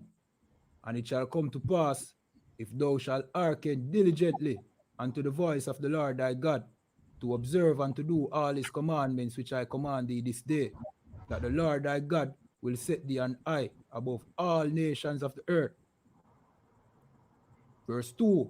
And all these blessings shall come upon thee and overtake thee, if thou shalt hearken unto the voice of the Lord thy God. Right, so in verse 1 and 2 of Deuteronomy 28, the Most High set the foundations of how you get the Most High on his side. It shall come to pass, if you should listen diligently to the voice of the Lord, to observe and do all his commandments which he is commanding you, that the Lord will set you on high above all nations. And all these blessings and curses, all these blessings shall come upon you and overtake you if you shall listen or hearken unto the voice of the Lord thy God. Now we are on the topic of war. So drop down to 7. Another one, can. Verse 7. The Lord shall cause thine enemies that rise up against thee to be smitten before thy face. They shall come out against thee one way and flee before thee 7 ways. All right. So the Most High, this is the promise that he's making. Once you keep in his law, statutes, and commandments, your enemies will rise against you. They don't say they're not going to rise against you. Your enemies will rise against you, and they will be smitten before your face. They shall come up against you one way, and they shall flee before you 7 ways. Mean what? The catching free gonna run in all different directions. Different angles. Right. So that is promise from when we just get our laws. All right, take me to Luke 10, 17 to 20. Slakia, 17 to how much? 20. Canada one can. This is the book of Luke, chapter 10, verse 17. And the 70 return again with joy, saying, Lord, even the devils are are subject unto us through thy name. Verse 18. And he said unto them, I beheld Satan as lightning falling from heaven. Verse 19. All right, hold on, stick up in. Yeah, So right here now, what we have is when Christ, you remember the part where he said, these 12 he sent out. Well, after him sent out the 12 disciples, next time him sending out man to bring the word, he sent out 70. So the 70 return joyous and say, yes, man, why, Christ, big things are going on, you know. Even the devils are subject unto us through your name, because of your name. Now, probably you young man, maybe you have heard this in the church before. What you think it mean by say even the devils are subject unto us? God. What you think it mean?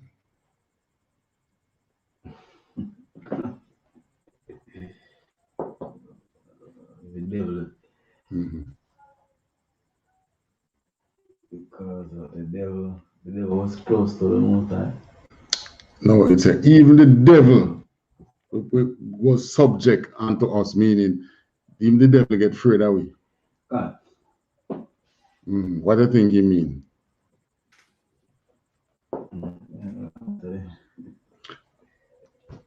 Well, you said the right thing. You don't know the answer there. But we in the truth know who is the devil. Right.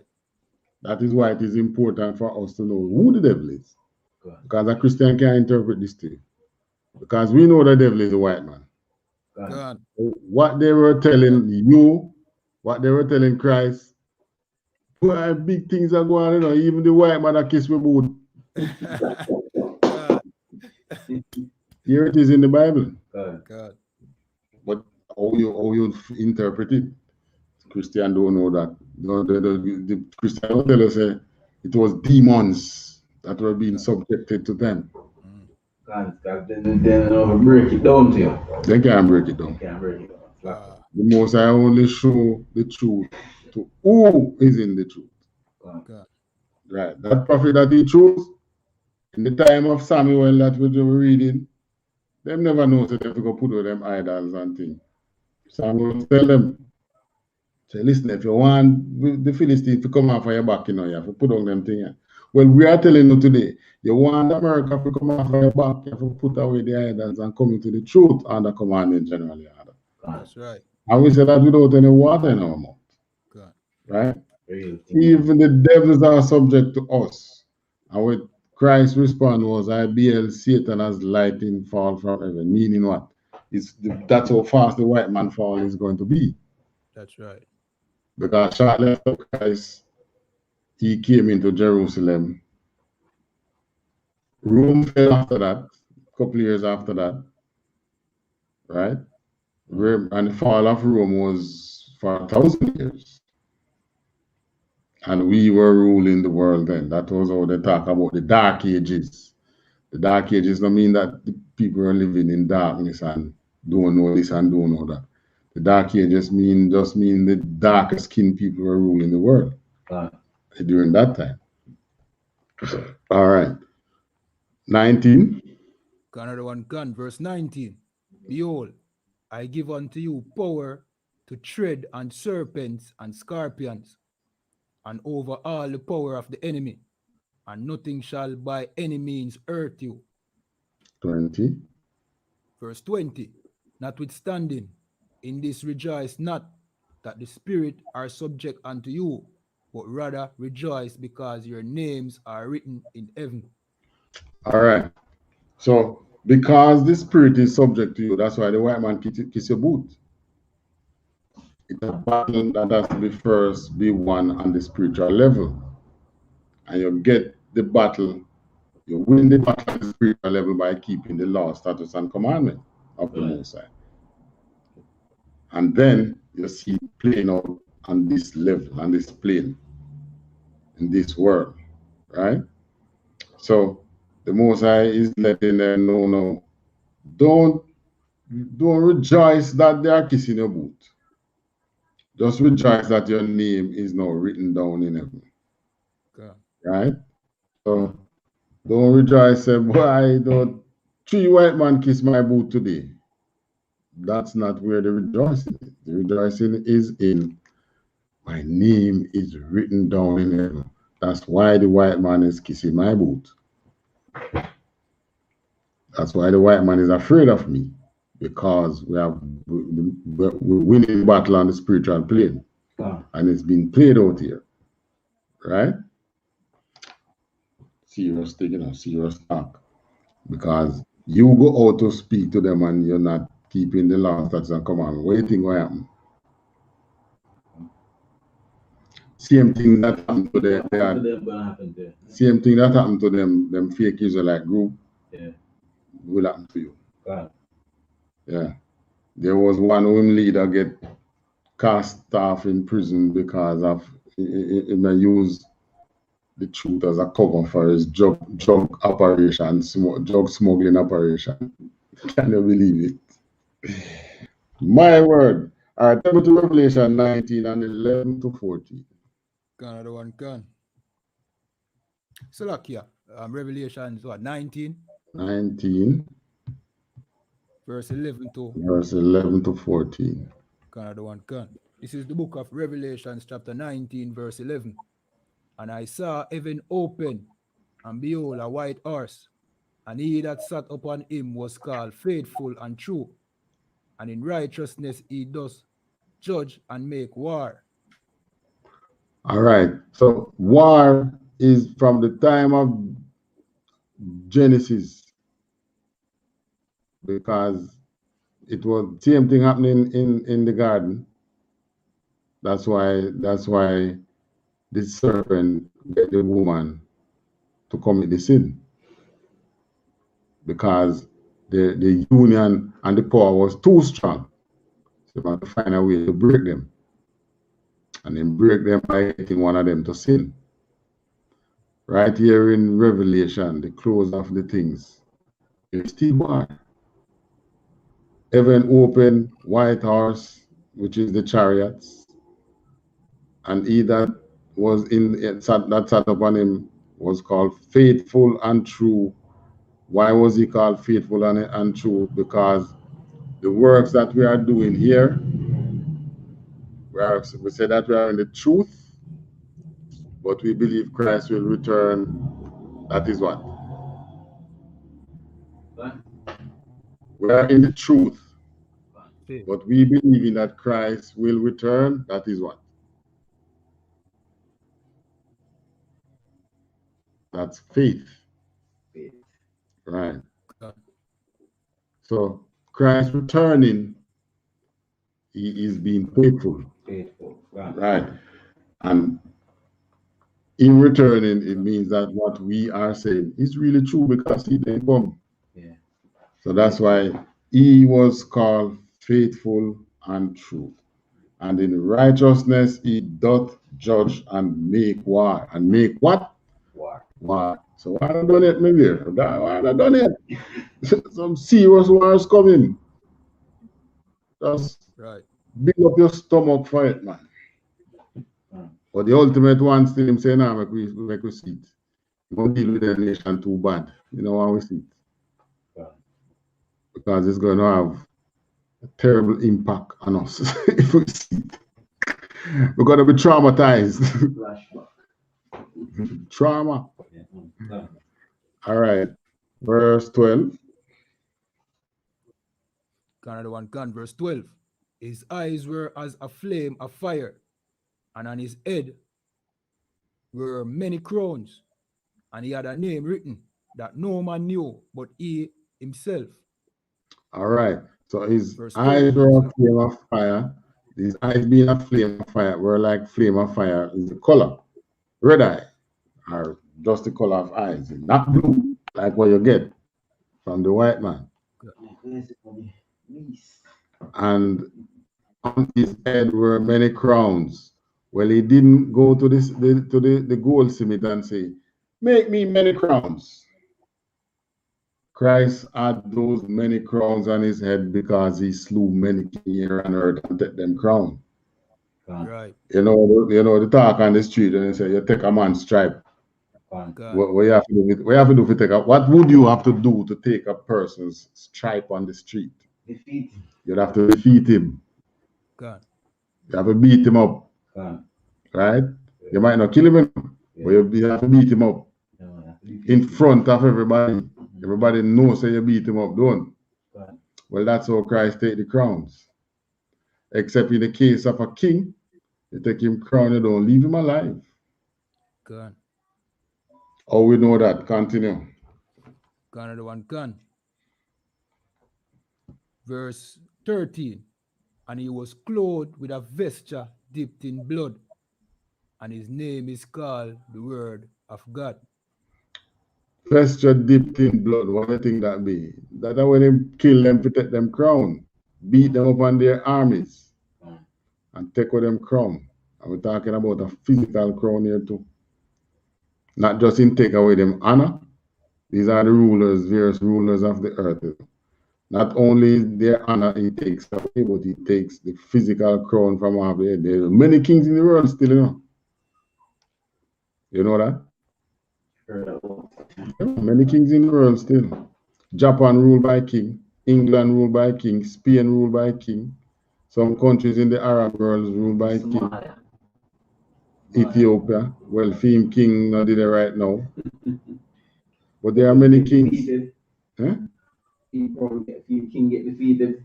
Well, yes, by his own people. But Europe have other kings too.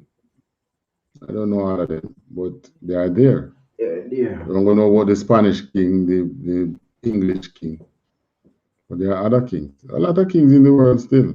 Christ is going to come and defeat them. Where right now? And his name called the Word of God. Why call the Word of God? Because all that is written here in the Word of God is coming again to fulfill what is here in Revelation. Yes, you know what I'm laying in next promise? To come bust the ass and free you. Yes, and that is what the Word of God holds for today. Don't be afraid to tell Christians that. And go and say I called you or whatever, but it's the truth. Yeah. It's not you them to blame them, for blame the man who tell them the lie. Yes, and because you are telling them the truth now, your truth seems like lie to them. God. Because your truth don't have the millions of dollars and the private jet and things like what their lies have. Luxury. The luxury. See, I understand what is happening on the street, man. All right, so 14 says, Verse 14. And the armies which were in heaven followed him upon white horses, clothed in fine linen, white and clean. all right, so the armies that comes with Christ comes with white chariots. And it says horses, because horses was what they understood then. When this Bible was being written, man don't understand nothing about them flying. But Bible tell you about chariot of fire. The other day, you see one man go up in the sky in a chariot of fire. Them name Bezos, Jeff Bezos, and NASA have been doing it from in the 60s. Right? So chariots. Them was fierce. Yes. But here, the white horses is talking about chariots. There's not no horse or gallop up there. Like even Christian do the drawings and things, Christ sitting and flying horses up there. Yeah. It's spaceship. Same thing you call spaceship. So you know what happened though, when the Christians them see spaceship come, they must follow the white man and say a alien invasion, you know.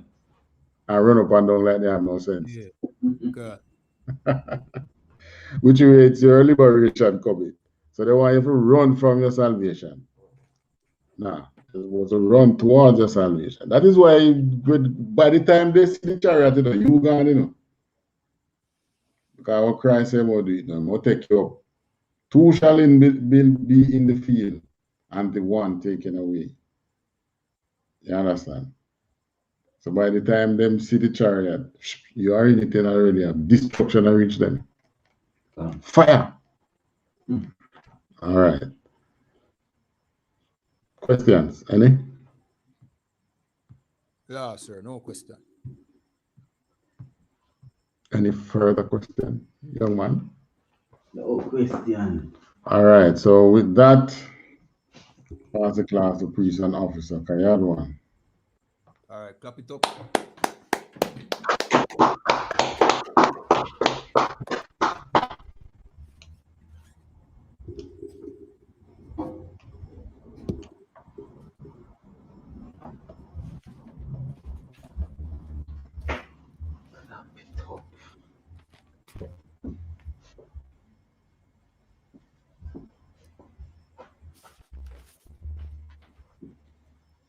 All right, these are the I.S.U.P.K security announcements.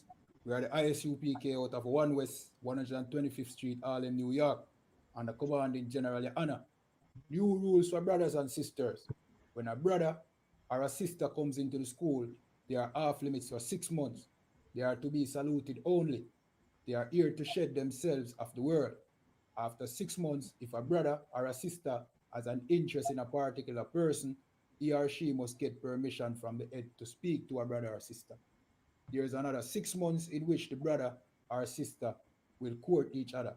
After this 6 months period, the brother or sister will get permission from the head to marry. Tithes, which is a commandment, you can find this in Numbers 18 and 21, and Malachi 3, verse 8 to 10, means tenth in the Hebrew and is pronounced ma'ashara. 10% of every penny or any increase the Lord gives you, give to the treasury department or teacher. Priest fund, free will offering for priests, not mandatory. Whatsoever amount you would like to give. Upcoming holy convocation, that is the memorial of the blowing of the trumpet, and that is on that is the first day of the 7th month. It's on Monday, the 6th of September, and you can find this in Leviticus 23, verse 24 to 25. Reminding Akiam and Aquatiam to check on social media such as ISUPK.com, Facebook, Twitter, YouTube, and so on for ISUPK events and material.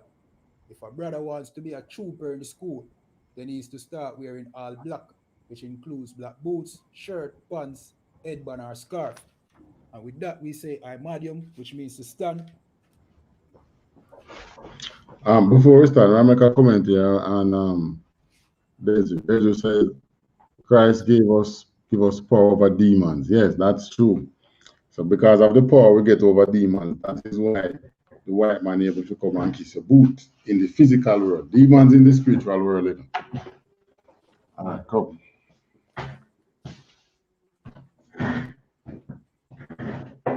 All right, Lapanya Aquadam, which means turn and face the east. Slakia Sar Lapanya Aquadam, which means turn and face the east. We're going to say the Lord's Prayer in Hebrew and then in English. Aminawa. Anawa. Shabba Shamaya. Shabba Shamaya. Kwadash. Kwadash. Aya. Aya. Shamka. Shamka. Yahawa. Yahawa. Malakwatka. Malakwatka. Taba'a. Taba'a. Ratazaka. Ratazaka. Aya. Aya. Aisha. Aisha. Barataza. Barataza. Kawa. Kawa. Aya. Aya. Bashamaya. Bashamaya. Natan Lanawa. Natan Lanawa. Lakam. Lakam. Kal. Kal. Yawam. Yawam. Wasalak Lanawa. Wasalak Lanawa. Kababwat Nawa. Kababwat Nawa. Kasalat nawa. Kasalat now. Kawabwati anawa. Kawamwate now. Wala'a. Wala. Tabaya anawa. Tabaya now. Banasaya wan. Banasaya one. Abal. Abal. Awashai nawa. Awashai now. Maya. Maya. Rai. Right. Kaya. Kaya. Laka. Laka. Amalakwat. Amalakwat. Wa'ala. Wa'ala. Watapara. Watapara. La Iwalamyam. Laiwalamyam. Amen. Amen. In English, Our Father which art in heaven, Our Father which art in heaven, hallowed be thy name. hallowed be thy name. Thy kingdom come, thy will be done in earth as it is in heaven. Thy kingdom come, thy will be done in earth as it is in heaven. Give us this day our daily bread, Give us this day our daily bread, and forgive us our debts, and forgive us our debts, as we forgive our debtors. as we forgive our debtors. And lead us not into temptation, And lead us not into temptation, but deliver us from evil. but deliver us from evil. For thine is the kingdom, For thine is the kingdom, and the power, and the power, and the glory, and the glory, forever. forever. So be it. So be it. Pray for the curses. Blessed are you, Yahweh, Blessed are you, Yahweh, King of heaven and earth, King of heaven and earth, and all things living. and all things living. Yahweh, Yahweh, in the name of Yahweh, in the name of Yahweh, listen to us now, listen to us now, right now. right now. Send evils and curses, Send evils and curses, and punishment and destruction and punishment and destruction to the heathen that to the speak heathen, against to the heathens that speak against us, thy prophets, thy prophets, the teachers, the teachers, the princes, the princes, the priests, the priests, the Israelite brothers and the school. the Israelite brothers and the school. Send evils and curses and punishment and destruction Send evils and curses and punishment and destruction to the heathen, to the heathens, and shake loose the treasure of the rich of Israel, and shake loose the treasures of the rich of Israel, that refuse to give to the school. that refuse to give to the school. Force their riches to enter into thy sanctuary. Force their riches to enter into thy sanctuary. Send evils and curses and punishment and destruction Send evils and curses and punishment and destruction to the Edomites to the Edomites and the nations and the nations and their drug dealers, and their drug dealers, the court system, the court system, prison system, the prison system, Planned Parenthood, Planned Parenthood, all the governments of our enemies, all the governments of our enemies, Amalek synagogues and armies, Amalek synagogues and armies, Roman Catholic Church, Roman Catholic Church, the Pope, the Pope, Islam, Islam, Christianity, Christianity, Egyptology, Egyptology, militia, militia, Ku Klux Klan, Ku Klux Klan, Aryan Nation, Aryan Nation, skinheads, skinheads, Pasikomitazi, Pasikomatazi, the gay movement, the gay movement, the lesbian movement, the lesbian movement, spies, spies, workers of witchcraft, workers of witchcraft, NASA space program, NASA space program, Army, Army, Navy, Navy, Air Force, Air Force, Marines, Marines, Wall Street. Wall Street, Open up the internet open up the internet and the airways, and the airways, the cable access channels, the cable access channels, and the radio channels. and the radio channels. Convict the spirit of any of thy people Convict the spirit of any of thy people that seek to stop us that seek to stop us and bring swift destruction and bring swift destruction to all the heathen to all the heathens that stand in the way that stand in the way or try to stop us from broadcasting your words or try to stop us from broadcasting your words throughout the planet Earth. throughout the planet Earth. Let loose all the plagues, Let loose all the plagues, cause them to go to and fro cause them to go to and fro through the earth through the earth and consume them. and consume them. Let the plagues shake Let the plagues shake the house of the thief and the murderer. the house of the thief and the murderer. Let Yahawashai, Let YAHANNA, Michael and Gabriel Michael and Gabriel come down with the flying saucers come down with the flying saucers and punish all the Eden and punish all the Edens that come up against us that come up against us as we speak thy word. as we speak thy word. Cause it to be known by all Cause it to be known by all that it is the angels that hath done it.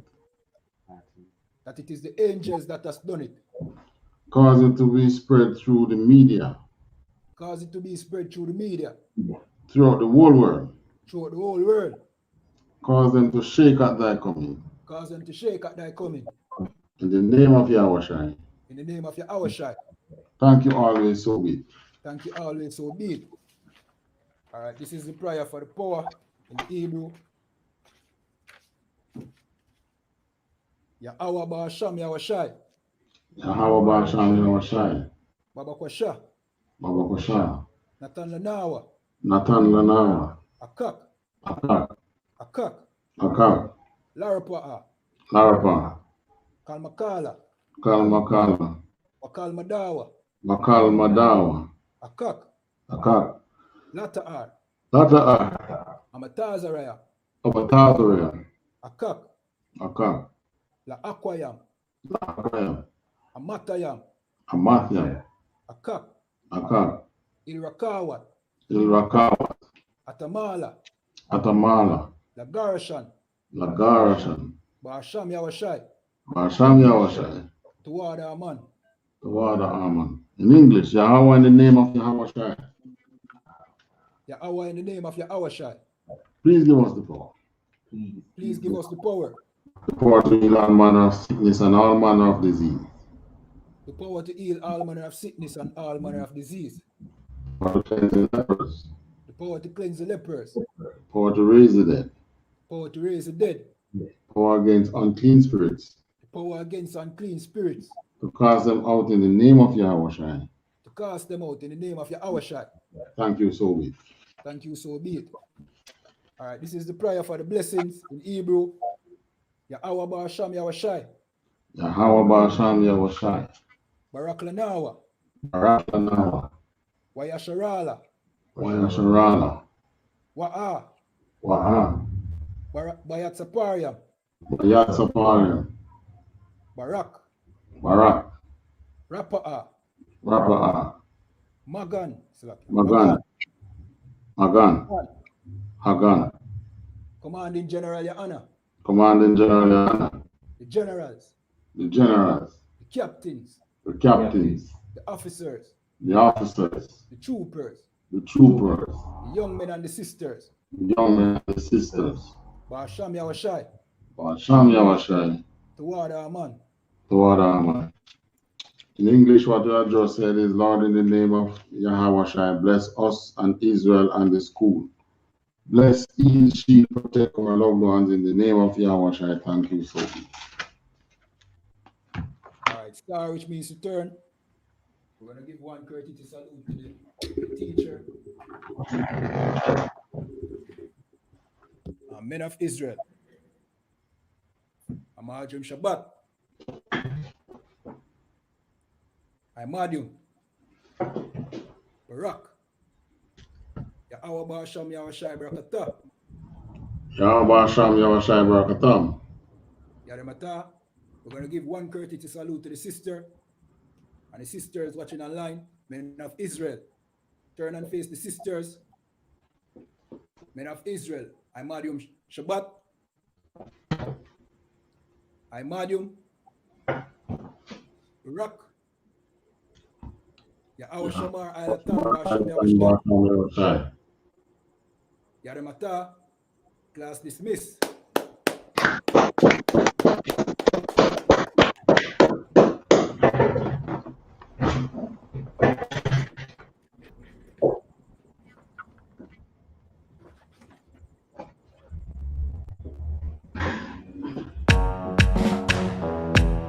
In this time of the pandemic, where COVID-19 has crippled the world economies, where our government has ordered nationwide shutdown, where hospitals are overwhelmed. Shortly after, the unthinkable happened. I was literally stunned and frozen. And their religious leaders are proven to be frauds. Where do you go to get all your questions answered and to hear what God has to say about this matter? You can only find the answers in the Israelite School of Universal Practical Knowledge under Commanding General YAHANNA. We give you scriptural breakdowns of world events and the up and coming world war. We will show you in the Bible where the children of Israel, who are the blacks, Hispanics, and Native Americans today, would suffer slavery in Jamaica, Caribbean, North, Central, and South America, and other parts of the world. We will show you in the Bible where God said he would send plagues upon the earth before he frees people from this captivity. The World Health Organization has declared coronavirus a global pandemic. We will give you the true teaching of the Bible, precept upon precept. To learn more, subscribe today and call the number in the description for I.S.U.P.K Jamaica. Shalom.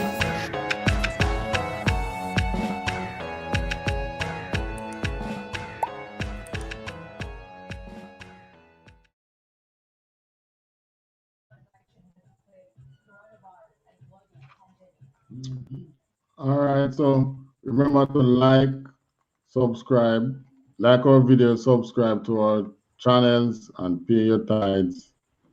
Thank you. Shalom. All right, so remember to